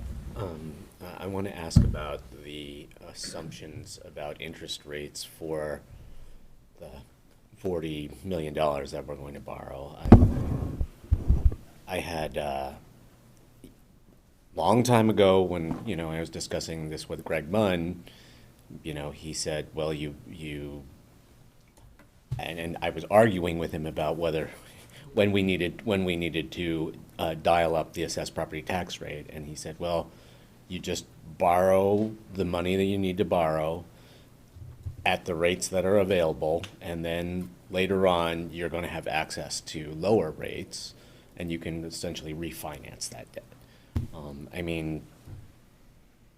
Do we have, in the models that you've done, are there any assumptions about rates dropping in the future and being able to refinance, or did you assume a certain rate and just kind of carry that through the life of the loan? Right, Commissioner Chang, great question. So we did work with our municipal financial advisor on this. We just don't, determine the rates ourselves, but we sought their opinion on that. So the rate with the assumption is a 5.75 interest rate. That does include, it's a conservative rate, and that assumes the interest rates will continue to increase until we get to the time to issue a bond. Now, at the time of when we received that quote, the feds were increasing rates at 75 basis points basically each time they met. Now, well, we'll see tomorrow, but we're anticipating 50 basis point increase. So maybe the rate of increase will slow. So it may not be at the 5%. But we do need a budget at that point, or consider that as adoption at this point, hoping that it would be less. And whenever you go out for a bond, when I've worked with other municipal advisors, they always do give you a rate that is higher than what you think you may close at, given the market, but it's on the margins. It's still going to be over $3 million in debt, right, each year. Regarding refunding, bonds are typically, this would be a 20-year bond. At the 10-year mark, you can refund bonds at that time. There is a possibility of advance refunding. There are no longer tax-exempt advance refunding. That law changed. But essentially now at the 10-year mark, if rates are more favorable, we could refinance there. That's also part of our thinking and reasoning is if we don't need to go out for a bond for the full $44.5 million, if we can buy down that debt at some point, either from additional funding from the state or if there's one-time funds that we've received, to Commissioner Adair's comment regarding the OJD or the additional ARPA funds, then those are funds that we can buy down the debt and save in the interest costs, which would free up other funds in the long term over the 20 years. So those are also the additional things that we're looking at as well. Great question. And so in your models, at the 10-year mark, what did you assume? At the 10-year mark, it still assumes a continued payment until, because we definitely know for those 10 years we'd be committed to a debt service payment. And that's the thing is each year as we make budget decisions, this is the value of a long-range forecast, right? Is you can update your forecast as you go to the most recent assumptions. And once we know with clarity on those assumptions, we'll update the model and see how it changes the numbers in the out years. And my only comment's going to be, because you have to do that because that's the term of your payments and the exposure that you're risking. A lot changes in 5 years, and all you have to do is look back to 2017 and then back again to 2012 and realize the different states of the county and some of the things that were going on and the decisions that would change on that. So I'd really encourage some study of what's going on over the next 5 years and what are some of the, again, if you get a high and a low guardrail on there, you know that the answer is going to be somewhere in the middle. And that at least gives you an understanding of some of the different permutations that you can have. Because we're a lot of this is really assuming that we're going to cover all this in budget rather than trying to float a sunsettable bond as a vote or something like that. And, again, that's the discretion of the county, not necessarily of the budget committee.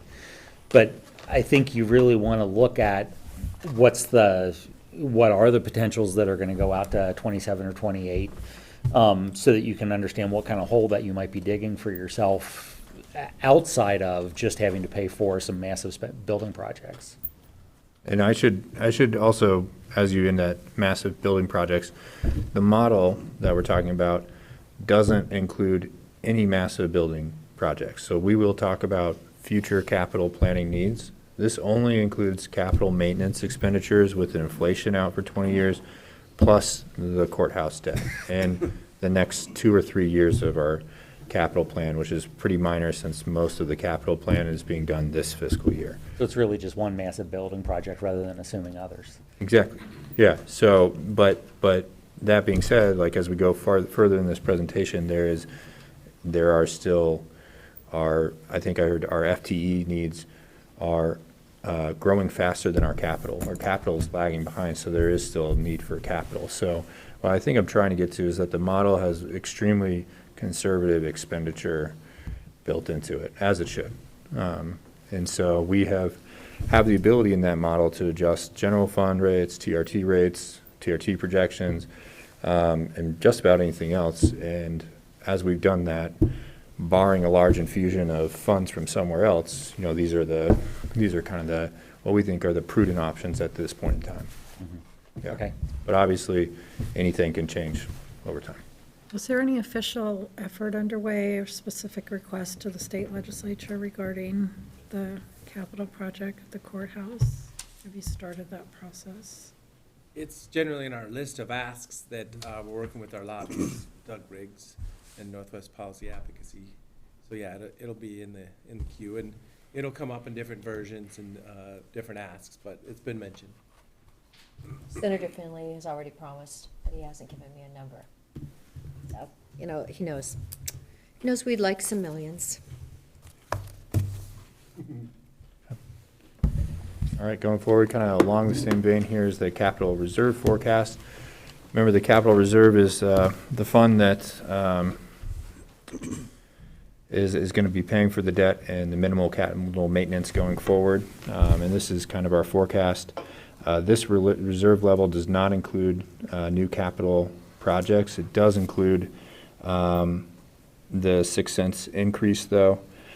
The operating expenses do kind of eat into our general fund transfer year over year, that 4% growth that we're talking about. It's not all the time that our general fund revenue, including our property taxes, will grow at the same pace as our kind of personnel and operating costs within general fund. And so over time, without an infusion of TRT, our capital reserve declines as our general fund transfer to the capital reserve declines, essentially here, which is kind of the point as to why we would need TRT contributions for future debt. So this is kind of a slide that we have in our model that looks at the 6% increase and what would happen really after 13 years, of minimum capital maintenance and debt payments, but not including new capital without TRT infusion. So that's why we feel like, TRT contributions are necessary at this point in time. So this curve is assuming no TRT contribution. That's correct. I believe so. I'll check on that, but I believe that's correct. And I believe that is correct, and I believe that if you go back to the impact of levying the full rate, you have to realize that at minimum, 13 years later, you're looking at somewhere in the ballpark of $7 million-ish between the 3.6 and what is now, inflation increase, capital maintenance needs needing, year over year.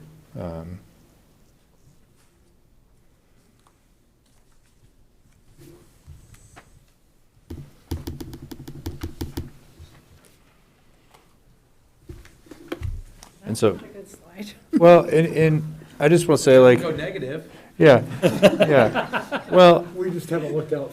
Always looking at the positive. There may be a trajectory, but it's not negative.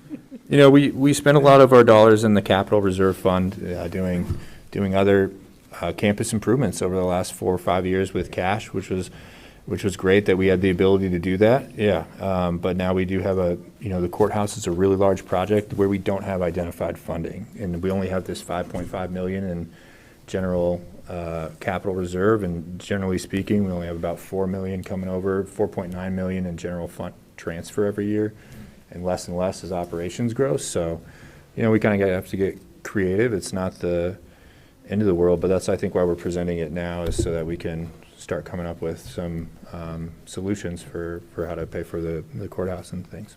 Dan, just to clarify, this capital reserve forecast doesn't include any new capital projects outside of the courthouse That's correct. and ongoing CapEx maintenance.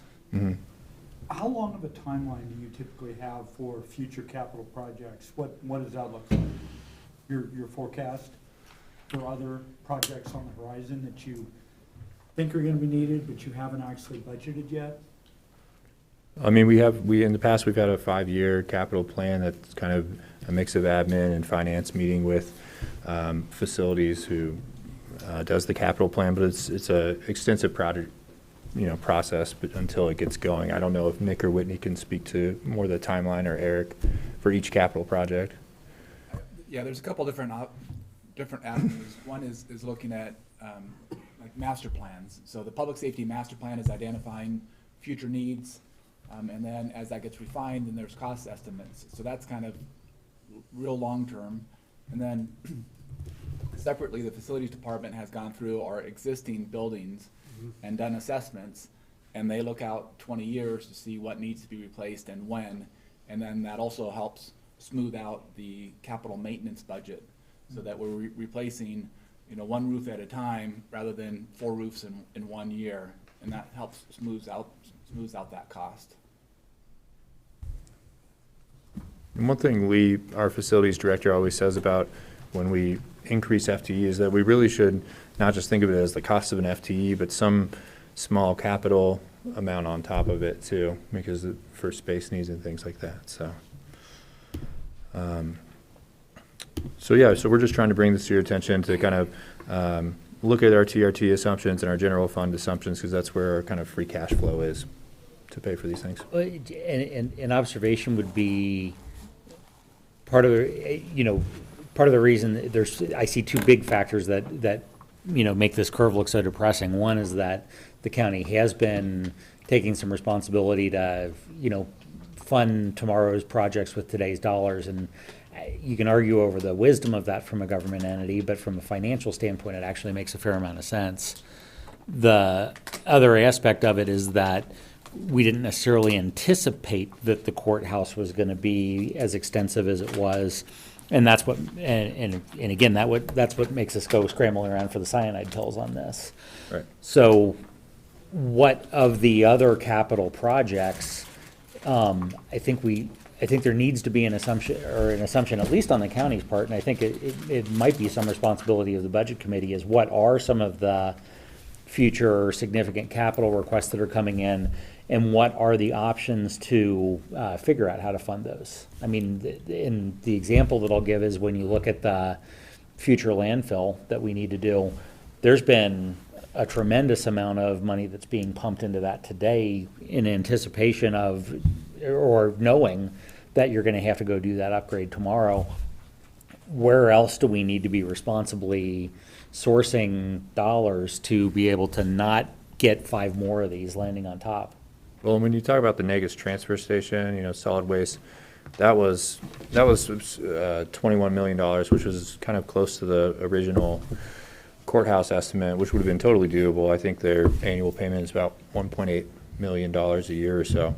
But also solid waste can. Well, I'm just talking, the next landfill. I mean, there's already a significant amount of money that, as I can recall, there's already a significant amount of money that's going into shutting down the existing landfill eventually, and then funding the future landfill. Where else can we do forward-looking things, knowing that there's some building necessities that are going to go on? Lee has a master list.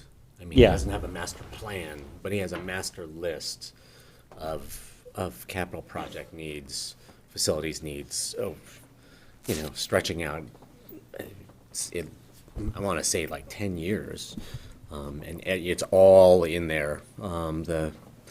The jail remodel I mentioned, that's in there. I mean, it's all in there. And some of it is, it's just kind of, vague impressionistic, image as opposed to, detailed cost estimate at this point. But we do have the information to look forward.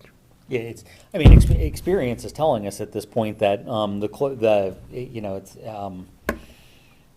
I won't use the analogy. Sorry, the experience would tell us that as you get closer to something, you're going to see more of the risk, more of the flaws, and other things.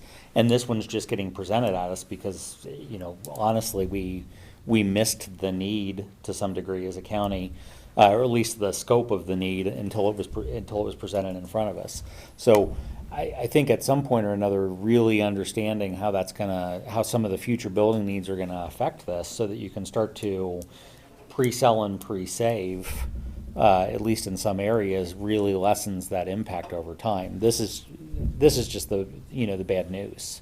Well, I think to Commissioner Chang's point and Robert's point is, like, as we get more information, we can update the model, and eventually we can tie that in with the capital plan, so we can see what the model does with prioritized capital planning and whatnot with new information, whether we get state legislative funding or nothing, so to give some decision support for the budget committee and the board.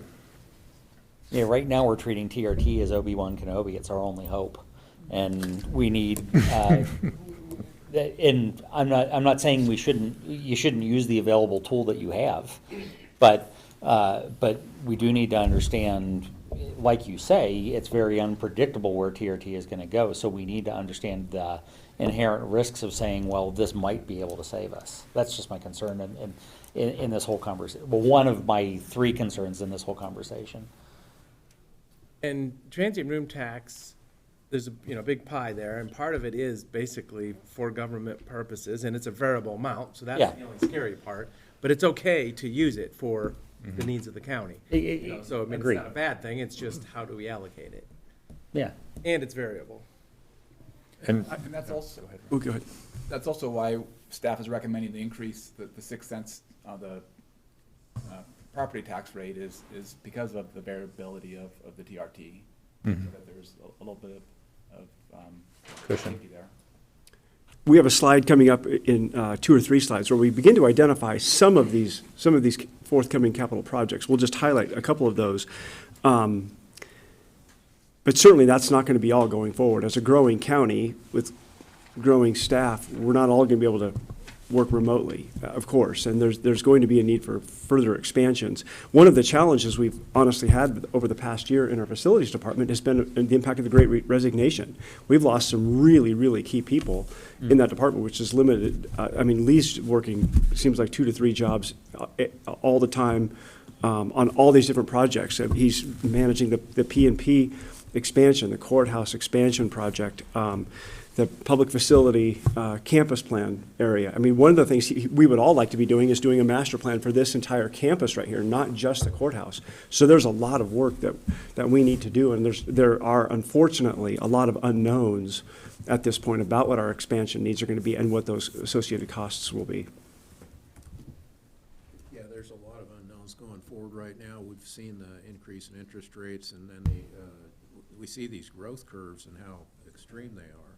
That's 5 years ago, we couldn't envision that. So I think today is today, and we have to evaluate it for what it's worth and do what we can. But going out to 2038, I mean, that's really fuzzy. So I'm not too worried about that right now. Yeah, Fuzzy is a good word, yes. I like 5 years, 20-something years. Yeah, it's up for those next. Yeah. So we do have what is it, capital improvement manager in our facilities, position open, we're recruiting for. And that's the kind of person that will be, that's their jobs, look at the big picture, what's coming on the horizon, what are the escalating costs, what's the big capital needs, so that's an open position right now. Thank Yeah, you. and just a reminder, we have a slide coming up, as Nick mentioned, on capital construction, or capital projects. So we'll talk a little bit more about that. Also, during budget week, that we could have a more in-depth discussion from facilities. That would be, more of a deeper dive at that time as opposed to now.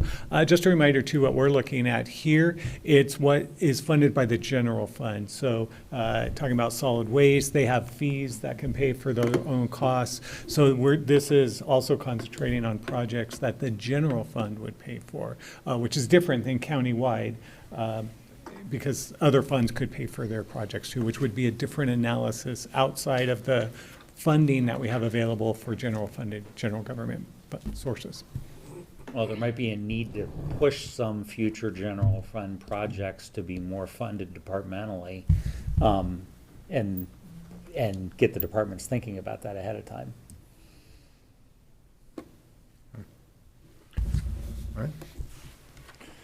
All right, so the capital reserve forecast leads us into our TRT assumptions, and I'll talk about the first 2, and then I'm going to pass it off to Nick for the departmental TRT.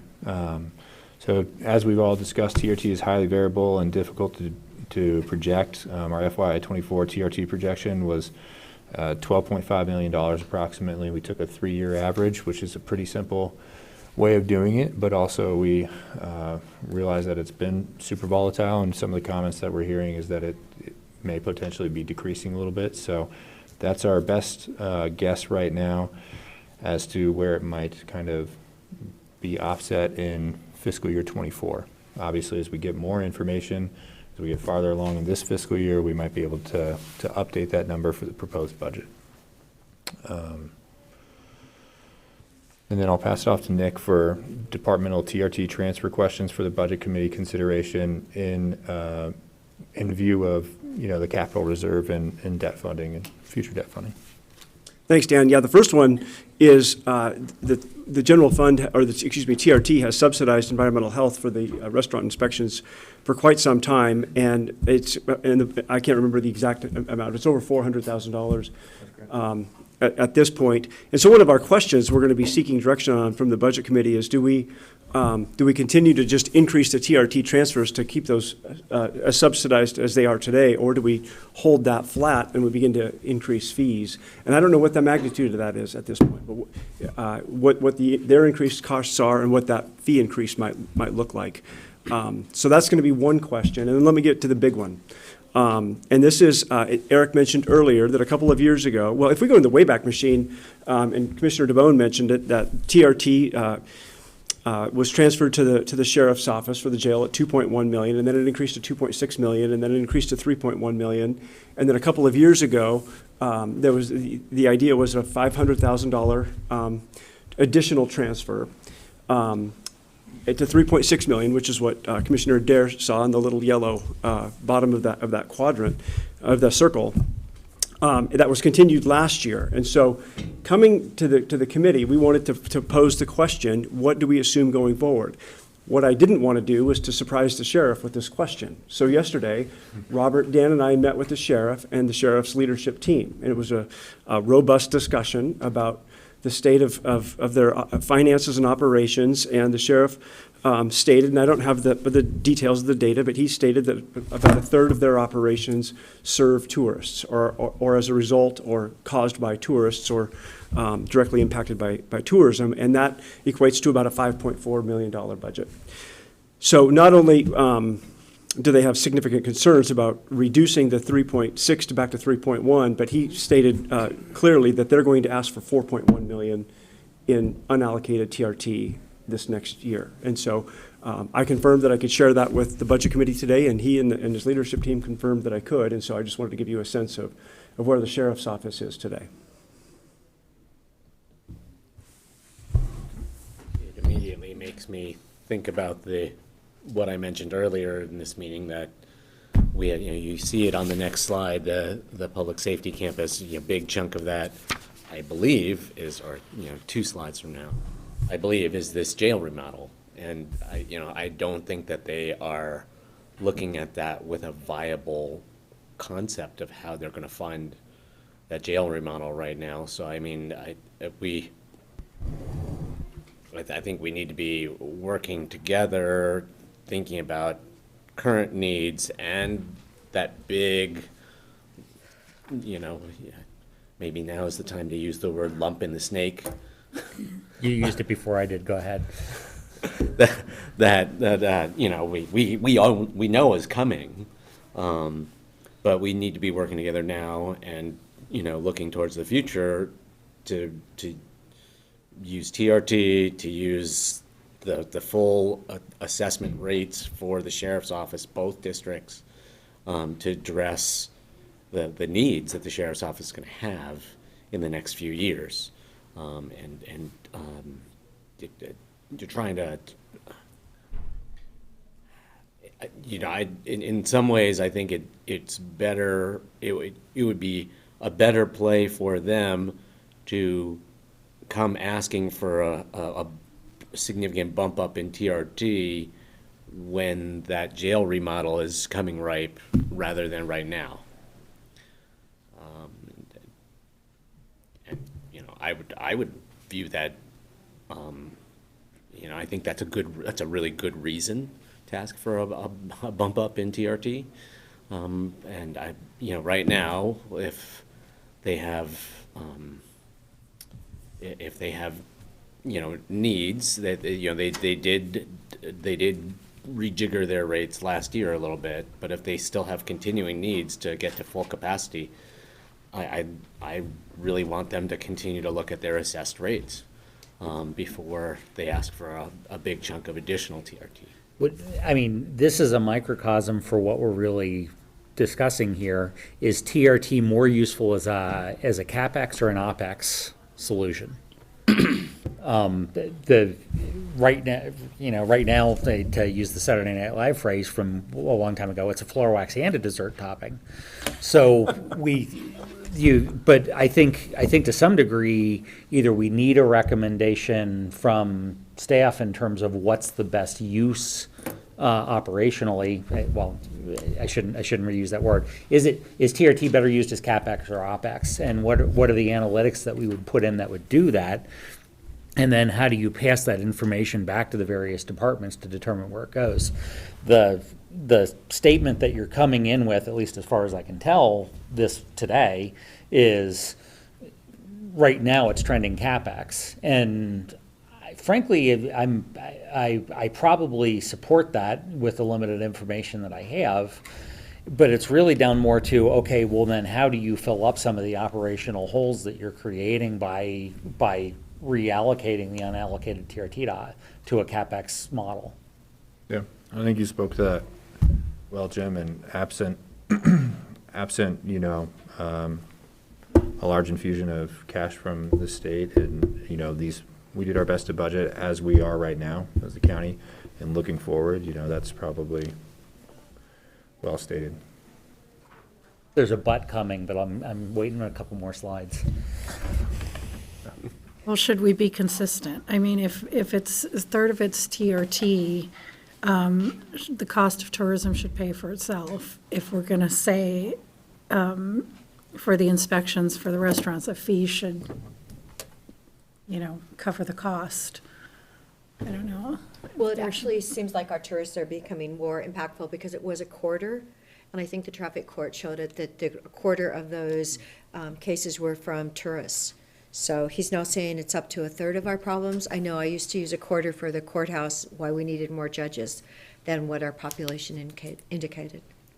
And then my next question is about the 911. We have that North Campus, which is under construction now. It was bought for $4.65 million, and we're up to like $11 million with the remodel in it. But they were never responsible for any portion of the original purchase. Is that standard procedure for the county? I just was wondering, because now they're being allocated, what is it, $611,000 for the remodel of their portion upstairs in one of those buildings. But they're not expected to pay for the original purchase? Never? In terms of expected, or if you go back in history, it's Right, in history. It's a mix. I mean, the current 911 building, the debt service is shared by 911 and OSP. Before that, they were in the sheriff's office, and I don't think they paid rent. So it's really been kind of a mixed bag in terms of if you look back historically on what departments pay for. With that purchase, at the time it was purchased, 911, the 911 going in there came later. That was a decision that was made later. Which one are you referring to? I'm sorry, the Kingwood property. Okay. When Kingwood was first purchased. No, I thought they were always part of the conversation from what I knew when I was touring it. I remember that they said they could go upstairs. But I think that decision came after we purchased it, or, it was intended for health services and other departments, and then part of that other department's discussion, 911 came to the table. So it's really been a mixed bag if you look back historically. But ultimately, I mean, that's a board decision. Yeah, we're the budget authority for both of those entities.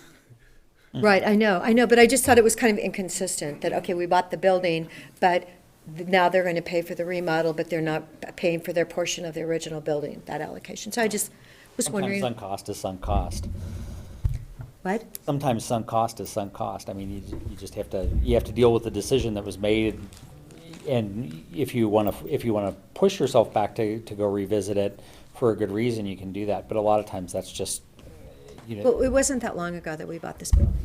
It was, 2 years ago or something? It seems like it's taken forever to get it remodeled.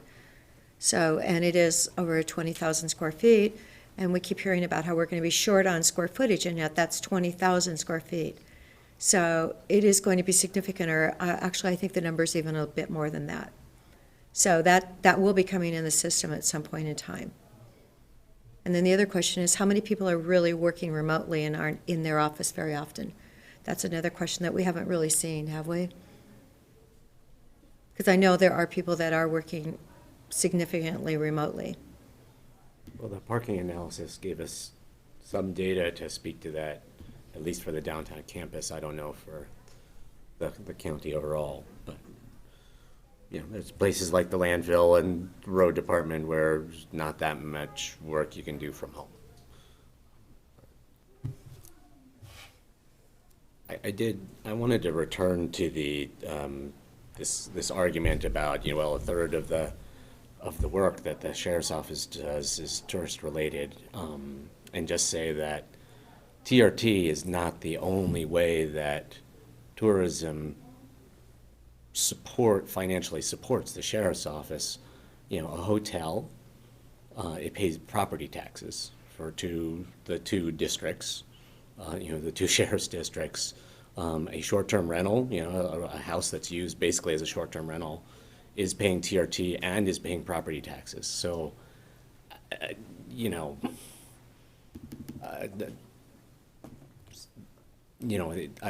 don't think that you can say, if a third of the activity of the sheriff's office is tourism related, that means that should be fully covered out of TRT, because to some extent it's covered out of the property taxes of those hotels and short-term rentals and other,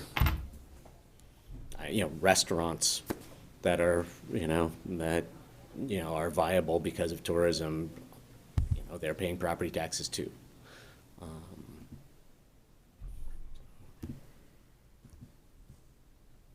Good point. Just on the restaurant thing, I know you're throwing it out there because it's a what if, and it's a what if that you should explore. I think in a vacuum, that's a really hard decision to make, because there's a significant amount of risk. And again, I'm looking over at Judy, who probably knows a lot better than I do. There's a significant amount of risk in telling a restaurant that, okay, I'm going to increase the fees by this much in any given year, especially, as knife edge as some of those are right now, right? And I mean, the analysis that Environmental Health did for us, they did analysis for us that showed the amount of the workload, the case inspection load per staff in Environmental Health. It's like higher than any other county in the state. I remember that from last year. And our rate structure is more less onerous than a lot of other places in the state. So I mean, in the long-term big picture, I think we know that to make that operation function properly, for it to be adequately staffed, so that the environmental health personnel can do the inspections to keep people from, suffering from foodborne illness or whatever, that the rates need to go up and they need to staff up a little bit more.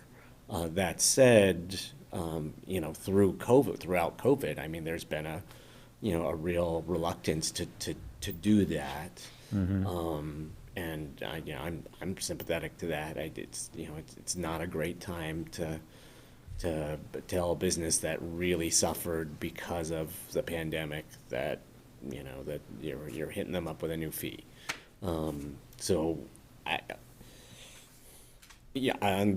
the question of whether we continue to put money into environmental health from TRT for another year or not, like I could see it either way, but I think we need to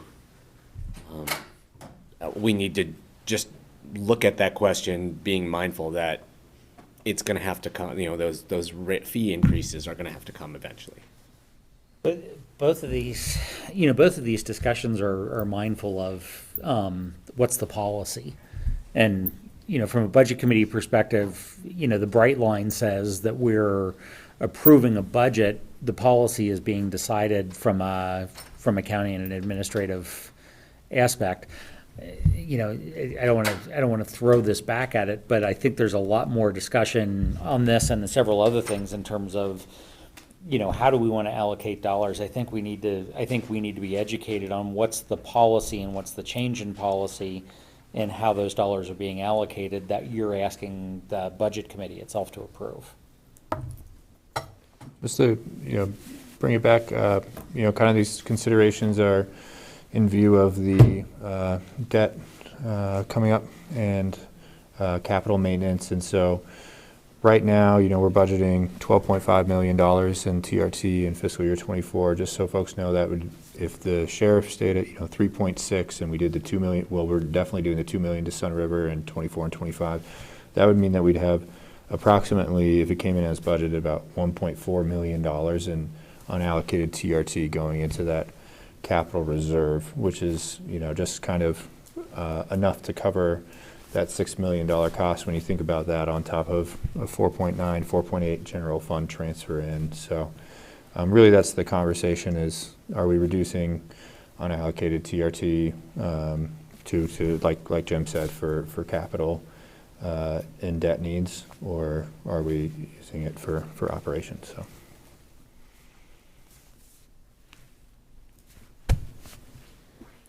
Are you looking for kind of more guidance for input to the budget assumptions by these two bullet points at this time? or- Well, at some point, we're going to need direction as we begin to build the budget in the next couple of months. What should we assume in terms of what the budget committee's preference is? Do we want to think about the 3.1, 3.6, 4.1? We will need that budget, that direction on what to assume. So he's saying he wants actually $1 million now. It was, we were doing 500,000 twice, and now he's saying he needs more. He needs more, Is he at the top of his levy? He's not, is he? not close. No, he Yeah. has 12 cents in the rural, I believe, and 23 cents in the urban. Yeah, or 22 cents. 20 cents in the urban. Although it's worthwhile to note that the state's imposing a fair amount more costs on the sheriff's office, while sheriff's office is statewide. And that's something that he's probably keeping in mind. I'm just speculating though. Well, for myself, I'd be interested in, maybe having a board work session with environmental health, just a topic for update and have this kind of tough discussion about what does it look like. So that'd be the Board of Commissioners doing it. And then, touching base individually, like I'd like to talk to the sheriff and Joe Brundage and, just kind of dream a little bit. So I'd just kind of take them both offline, I guess, for today, but no, we need to prepare for them. Yeah. And we could do it, maybe pairing up with other budget committee members if you want to talk to the sheriff or something, maybe too. How come the Rickard Ranch wasn't on the financials for the sheriff before?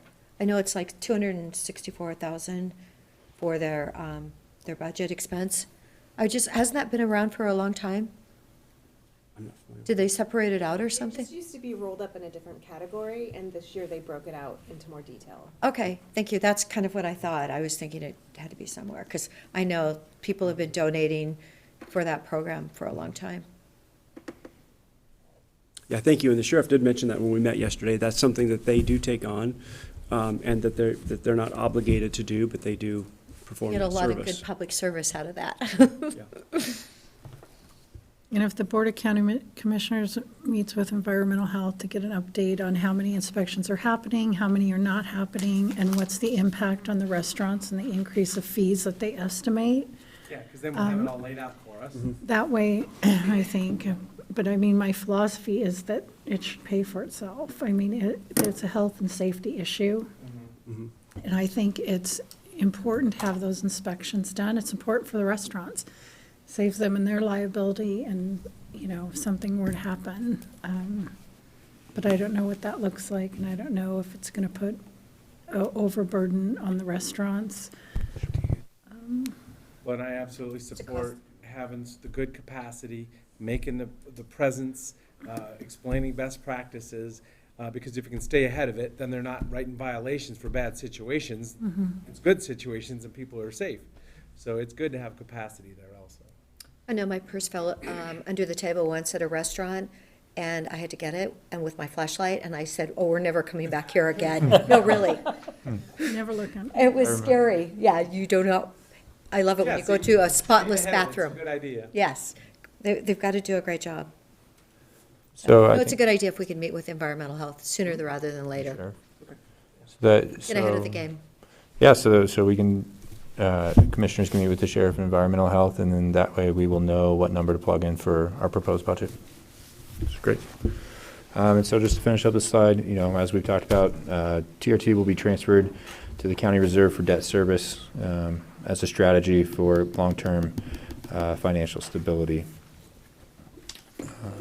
So So, back to just the big numbers. So TRT as a whole fund is 19 a year, and we think of 12 as the general fund? Or yeah, maybe. TRT as a revenue is about 13.9, we're estimating. 13.9, but we're spending 19 out of there. Well, you 19 spent well, 15 last year, there were a couple Right. Because we had big let ticket it grow up, items. Yeah. yeah, So that's exactly. exactly. I was just trying to remember. So the total annual flow. Yeah.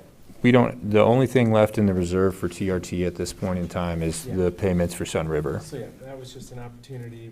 We were able to put some money in there. Then, I mean, it was a big choice to partner with Sun River on that, but Yeah. and it's interesting because there's a lot of conversations on the side sometimes about we'll incorporate if you don't partner with us. So, but I'm happy to that's going to be an exciting facility that's built there. But it's a big commitment also. I never heard that threat. I would I have. never heard that. I would have held out. I did, I'll just say, I wasn't the one that made the threat, so, I've heard it. at least not this time. Well, which is I think incorporation is great. counterintuitive. I mean, it's a good environment. But I mean, if they did incorporate, that whole thing would be under a city council. But Yeah, no, it's been mentioned to me a few times. Yeah, I think it'd be great. well, I think you've thrown it back at them a couple of times Fine, too. have at it. You always could. Should we take a couple minute break and then resume for the final slides here? Or? Oh, sure. Now that I got my 20-yard dash in. All right, I noticed everybody was kind of heading out. We lost focus for a few moments. I did. Thank you, Dad.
you something. We still have Recording in a few more slides here and down to the last 45 minutes. My niece's husband ended up winning 60,000, thank God, at the end, at the rodeo. But who wants to have 10 days of pressure, right? Which event? The team roping, they came in third in the average. Good. But nothing like having 10 days of major pressure and Pressure, then, isn't that fun? It's like no, not, no, it's a terrible. sport, right? It's fun. I don't know. All right, we are back. Pays the gas money. We're back, and so we just went over TRT assumptions and moving into the courthouse funding. So as we've talked about a bit, the construction cost estimate is 44.5 million for the courthouse. The county would issue full faith and credit bonds for 44.5 million, assuming a true interest cost of 5.075%. It is .075, not the 75 that you said, right? Okay, I was like, oh, okay. I was like, how did I get that one wrong? Thank you. Yeah. Yeah, that's what I was thinking. I thought that was really too high. Still lock that one in fast. Yep. And that would be for 20 years for an annual debt service of 3.6 million and a total debt service of around 72 million right now. And so, as Commissioner Dare briefly spoke about the ARPA, we did receive local assistance and travel consistency funds, which have broad latitude and scope. We're proposing that we use 4.6 million of that to pay down the debt, or at least to use for the debt, and $1.5 million from the state of Oregon, the OJD funds, could be utilized to buy down the debt as well. Our annual debt service, which would be funded by the increase in the general fund property tax rate of 6 cents, which we went over, unallocated room tax revenue, and monitoring our growth rate. Okay, I'll finally get to the but. Yeah. So you use estimate. Is that an estimate or is that a budget? I mean, the way you're talking about it, it's a budget, because that's what you're gonna fund For which number? for the 44.5 million. It was the amount the Board of Commissioners approved. Those are the project costs. So that's the budget. It's, and Sunwest gave us much more detailed projections. so, and this gets to a philosophical thing, and you know, just to put the cards on the table. Using TRT as a CapEx model works for me, and in fact, I think it's really good, as long as the rigor is put on the projects that the TRT is supporting. And that's I said it earlier, you know, my concern is that TRT ends up kind of being the overage or the slush that says, well, okay, shoot, we were $1 million off this way, we're $1 million off this way, the TRT will go solve our problems. I think it's really good to intentionally use TRT to say, I can do this project. Coming up a couple of years, I have more growth in TRT than I was expecting, because I think we will, at least based on your projections. And, you know, we can use TRT to go do this, but I think we just need to be very, very intentional and very, very focused in terms of saying, we can allocate TRT, and more to the point, we can allocate this much TRT to it. So what I'd really like to see is, over the lifetime of the courthouse funding, this is how much over how many years that we would want to, or we would be willing to assign TRT to support that, in addition to other funding.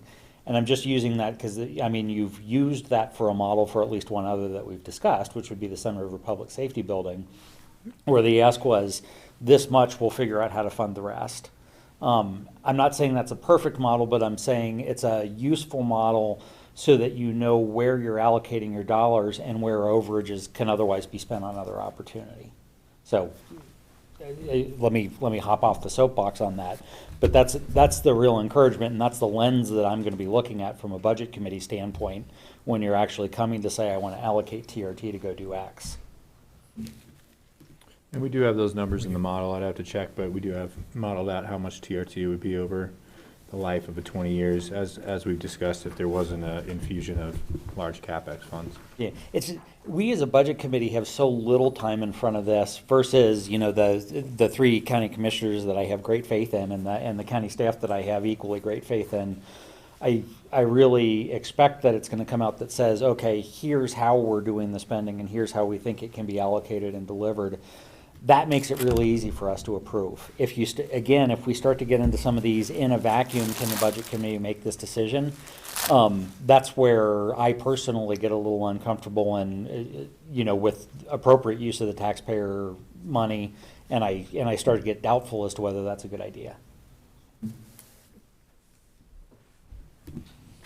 Makes sense. And we should probably be applying equal rigor to just about any dollar that we expend. I think so. So, All so what are you asking more for? Okay, For so more, for more. moving on to other future capital needs, which are not, But I have a basic question here. If we have this 4.6 and the 1.5, so we're really, if we are talking about 44.5 million, we're really talking about like financing 38 million, perhaps? well, perhaps even Even closer with, yeah, perhaps 35 million. I think we could probably do 10. Based on what we were looking at earlier when I think Robert and admin staff gave the presentation to you on the buy down from 40 million to 30 million, I think we could probably do 10 million if you take into account the LATCF funds, the OJD funds, and what's in our reserve currently. Okay, because that's what I was thinking. We're going to really be able to get it down. And that's part of the discussion on how much can we buy down the debt up front. Right Yeah, now, that's the the goal. assumptions are that we have debt service. So, the approximate value per year that we have to make in debt service payments. But it would be advantageous to buy down the debt from sources we have, including any potential state resources. So then once we know for sure those certainties, then we would plunk that in the model and in the budget, once we know it and have it. And then we could see how that affects the outcome of the other areas. Great point. So this is that one sidebar. This is the high end. This is the best numbers we know right now from the builder. This is the big package, and then the goal is to buy it down as much as possible in the near future. So and it's really hard because, change orders are change orders and uncertainties. And again, I'm painfully experiencing this in another context right now. But when again, I come back to the intentionality of saying it's going to cost this, and if it costs more than this, we have to figure out how we're gonna save or how we're gonna raise other capital to go do it. Just to get to the point of you've established what burden you're willing to accept, and then you hold that line. And what, go ahead. If you hadn't seen, just last week, we made the commitment to put Yeah. another floor on top of there, which is gonna be an unfinished floor. But the elevator will go there, the utilities will go there, it'll be ready for a courthouse courtroom build out. So, that was 4.5 million of it. So everybody, we all concluded this seems to be the right commitment right now. It'll be an interior controlled space with the DA, all the courts and all the court services. Having that flex space inside the building is very valuable. But that was another commitment we made, adding 4.5 million to it. You probably Yeah. saved 5 by doing that. Oh, yeah, they said, if we don't build it now, you'd never take a roof off and put another floor on a building. You'd have to do it now or never. Not with the way trust engineering approvals Yeah. go in this county now. Oh! Yeah, no, they specifically said to go back and put the fourth floor on later would cost twice as much for the fourth Easily. floor, so. And again, I'm stepping outside of the context of the budget committee. I am very happy with how responsible that the county is being with the dollars on this. The number is a daunting number, but I realize that you're trying to future-proof this without having to go put a future burden on the taxpayers. And, and I thank you for that. I know we're past public input, but I thank you for that. But let's just make sure that we're being equally responsible in terms of the way that we're providing the funds as we are in terms of allocating them in the first place. Well, and this is a 20-something year cycle, as in the building that we're in now was the last time the county just had to build some buildings, be bigger, have more space. And then it was a quiet period, a recession, and a run-up And now is big capital needs, so it's a point in time. All right, so speaking of that, it is a point in time and other future county capital Figure needs. till sunset if we're not careful. No, I was just talking about the 20-year cycle there. Oh. County operations continue to grow, and future capital projects may be necessary. They are not in the model currently, but preliminary new capital conversations include expansion of the clerk's office, the public safety campus, which we've heard about a little bit today, the district attorney's office, and health services. So those are very preliminary conversations, but just want to put it out there because we want everybody aware of them as they come up. If financially viable, capital projects would be funded through unallocated TRT or any other source that we can But find. Dan, I brought up the health services, that North County project, 23,000 square feet or something. What's Courtney, 37,000 or whatever? I mean, we've got that building that hasn't been, those two pieces of property that have not been implemented. So why are we, I mean, we're talking about doing more building? Yeah, and I can't speak to. I mean, and we also, aren't we on the ground for the Lapine Community Health Center there? Have we signed a dotted line there? I'll let Eric speak to Lapine Community Health Services. As for health services in general, I think that would be a great conversation topic for their pre-budget meeting, along with any other questions that we have. Yeah, I mean, part of it's looking at the Williamson lease and that expires, and so what to do there. There's also the DCDC, the downtown clinic, is bulging. In fact, they expanded into the Mike Meyer buildings, but that's part of that downtown look of the whole campus. The Pine Community Health Clinic is more of the co-locating with the clinic and the benefits from that, rather than the. I mean, they're currently in the South County hub, but to co-locate with Lapine Community Health Clinic, there's a good synergy there. So that's more driving that decision. And we'll write that down as a question for the health services prior to budget week update to this board. And one of the points with this slide is just to confirm that the proposed budget moving forward, it's not including funding for other major projects that are still being discussed, previewed, but preliminary conversations about. That will include, there'll be other conversations on the side to help that, but the proposed budget does not include costs for any potential future projects. Mm-hmm. Yeah, the proposed budget really circulates around the courthouse and capital maintenance needs.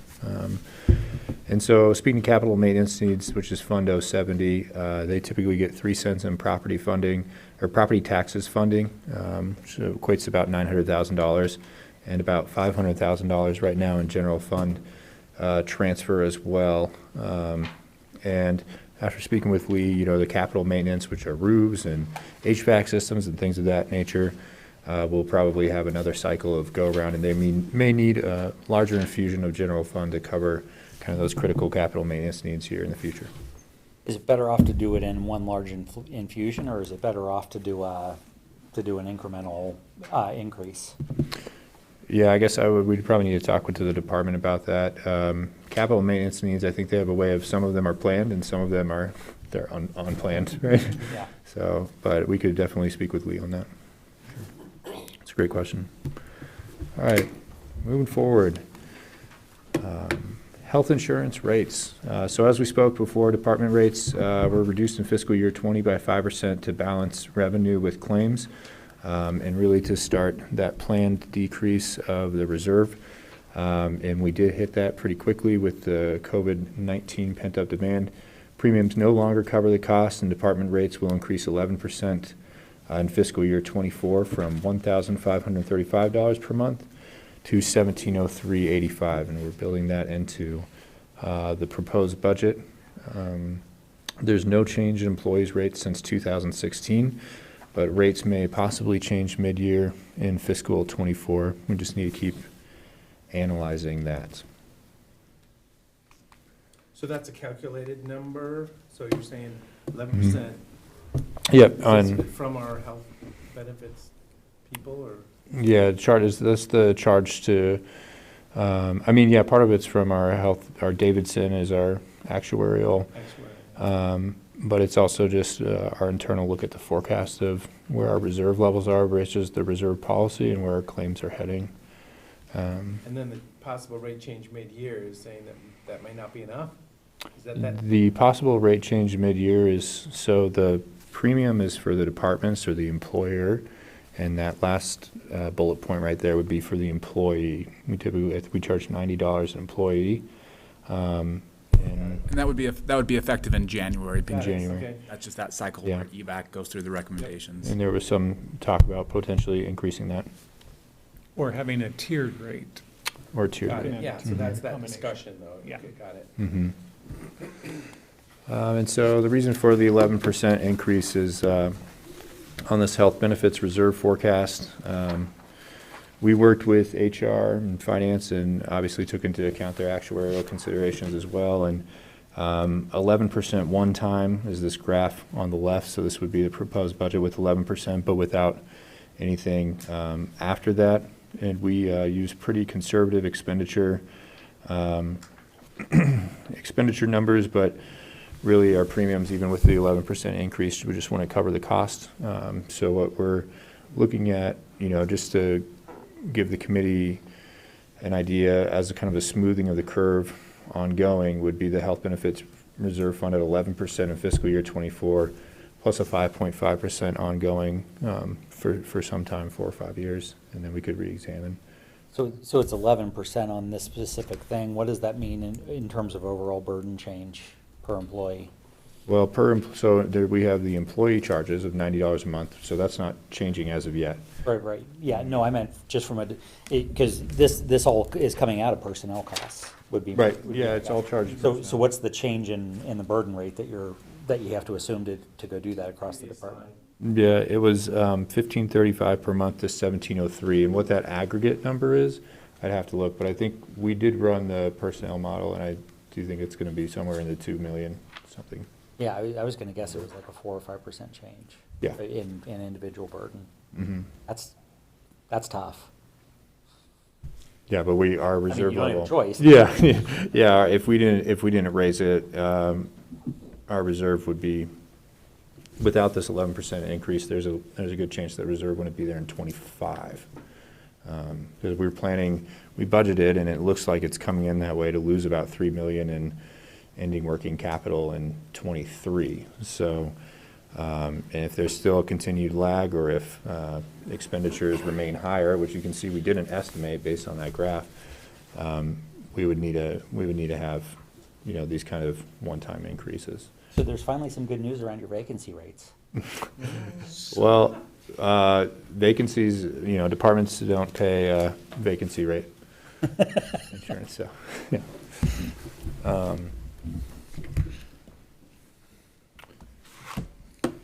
So, final slides here, proposed budget updates to the budget process. So we're, EDCO and COBA proposing that they present prior to budget week at a board meeting, but that they would be in attendance to answer questions here for budget week. Budget committee would send the questions in advance to COBA and/or EDCO to address at budget meetings. And then we're also proposing no supplementary handouts during the budget meetings. We'd like to get you, if there are supplementary handouts, we'd like to get you them a week ahead of time when we do the budget, when we deliver you your budget books, so that you have all the information at that point in time.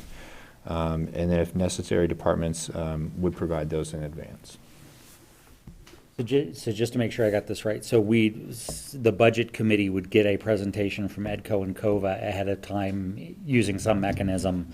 We would then have questions that we could ask during budget week that they would be present to answer. Is that, I just want to make sure I got the process right. They'd be in attendance. I think the idea is that the EDCO and COVA would go the week prior to the budget, and, obviously that would be a public meeting where any budget committee members can attend, and then you guys would email finance any specific questions you have for EDCO or COVA at the budget week, and they would be remotely or perhaps in-person attendance, just not going through the whole presentation there.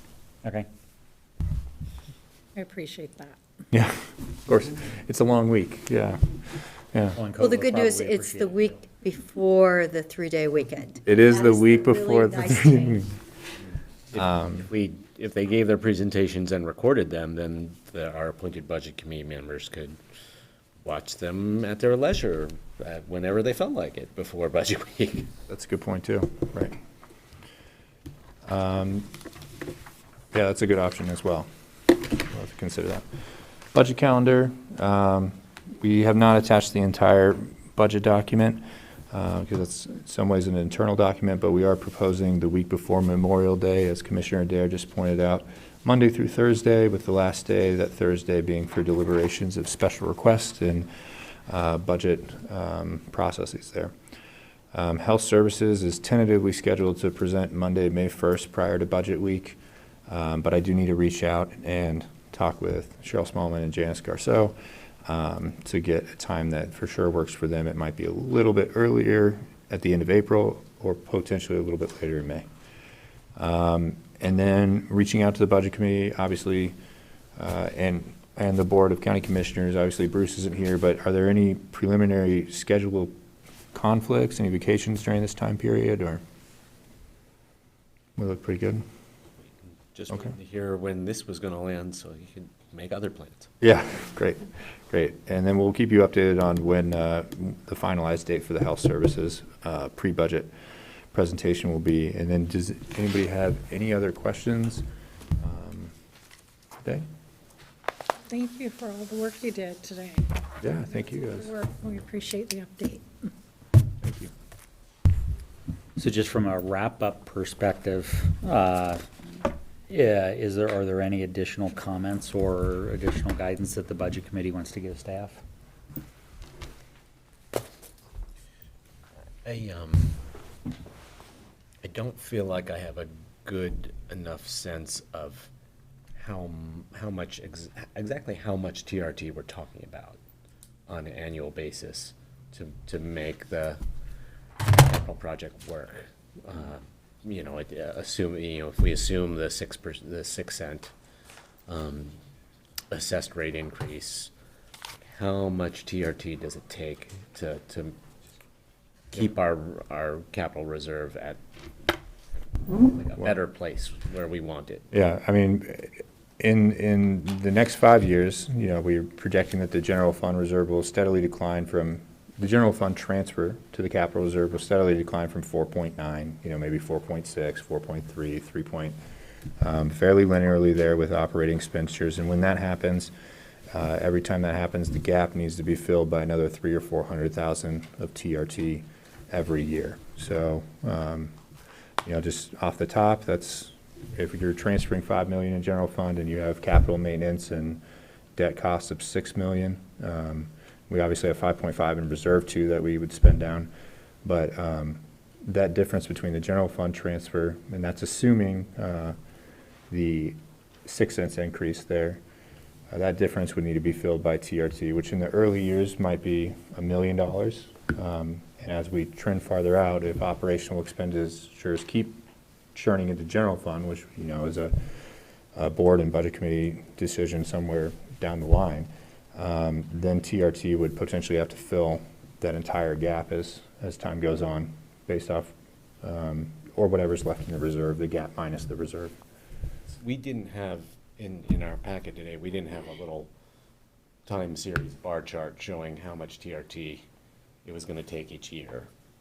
Right. Did we? No, we don't, and we can get that for you. That's a little bit more advanced in the model because it assumes two things. It assumes the property tax increase, so we can get that with the property tax increase. And the second thing it assumes is that our operational spending continues at the rate it has been for the last 5 years within the general fund. But we can get you that number, and just so everyone knows, as we said, at $12.5 million of TRT, we'd only be able at max to put in 1.5 million because we do have concurrently in fiscal year 24 and fiscal year 25 those $2 million payments to Sun River, and then it would kind of open up a little bit from there.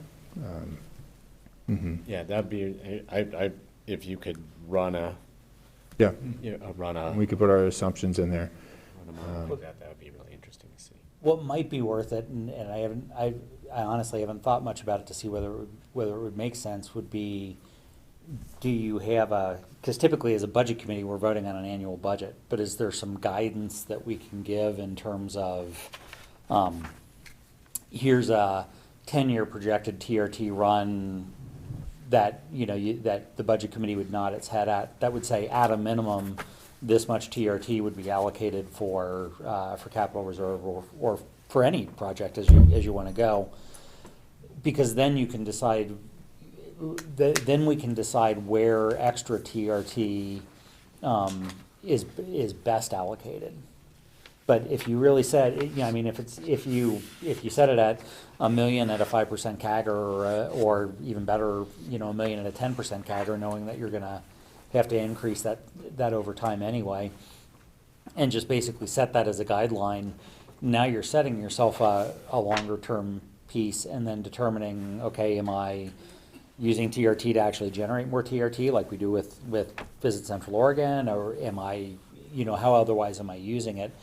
But again, be intentional. If you think that you're going to want if you think that that's the best solution to go be able to do this, and I'm not arguing that it very likely is, especially from a CapEx standpoint, be focused on what it's really going to take, because that's going to start to squeeze everything else. It's very easy then to go to a sheriff's office or go to somebody else that's asking for TRT for some other pet project, to basically say, sorry, we ain't got it. We have our 5-pound sack, and you're asking for another 10 pounds of sugar. Well, and part of it is part of pre-planning too, where, you can say, okay, we have $6 million in debt and capital needs, so if we have $5 million in general fund transfer, then we only need $1 million in TRT. But as that general fund transfer lowers every year, if we don't have a reserve, meaning we've inputted more TRT over the top, there's no way, unless, like we talked about earlier, we had really exaggerated TRT assumptions, that we would ever be able to cover $6 million unallocated TRT to cover those capital maintenance and Not without saying no to an awful lot of things you already say right, yes to. including, because we already send out unallocated to departments and things of that nature. So correct, right. So it really is partly building that reserve now, so you would have a reserve, and then when the general fund excess, if it stops going in, then you would spend down both the excess that's in the reserve plus whatever TRT can go in. Well, and I still look at this in terms of maybe it's the pendulum was swinging. At one point or another, it was, we had enough in this fund that we could actually fund some of these projects. Now it looks like we're getting squeezed, especially, and the courthouse was a big swing, but that swing happened. Now all of a sudden we're being squeezed and we have to go recover from that. It doesn't hurt to overcompensate on that so that you don't have as big of a yaw the next time. Yeah. And you say that it's there, because you've already said there are going to be other building projects that are going to come up, and I wholeheartely agree with that. It's better to prepare for some of those. Like you said, in the case of the landfill or something, there's other funds that go into it. If the other funds in this case involve TRT, then admit it and tell a lot of other people no. Yeah.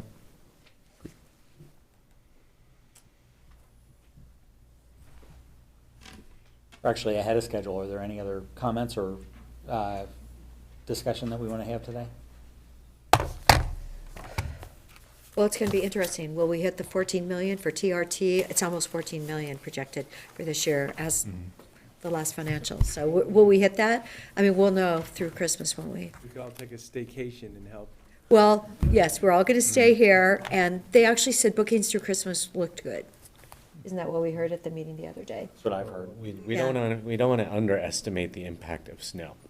Yes, I was going to say, let's all, as tenants. We have it right now. For snow. Yeah, I mean, last year was a meh snow year, and this is pretty good so far. I would expect that to translate to decent TRT in the winter months, but. And a ski year can evolve into a snowmobile year. We haven't seen big snowmobile years recently, but if that happens, that's another whole level too. People start coming around from the northwest for Newbury and all that kind of fun stuff. Oh, and Boutique is flying from Redmond to Portland now. So that's the good news, in case you need to sit back and forth. There you go. but I couldn't figure out the price. It wouldn't let me, unless I booked the seat, it wouldn't tell me. I don't think it's very cheap, but at least it's there. All right, well, we have some action items to get back to the budget committee, and we'll work on that. Thank you. Thank you. This was a good session. Yes, very appreciate good. it. Thank you.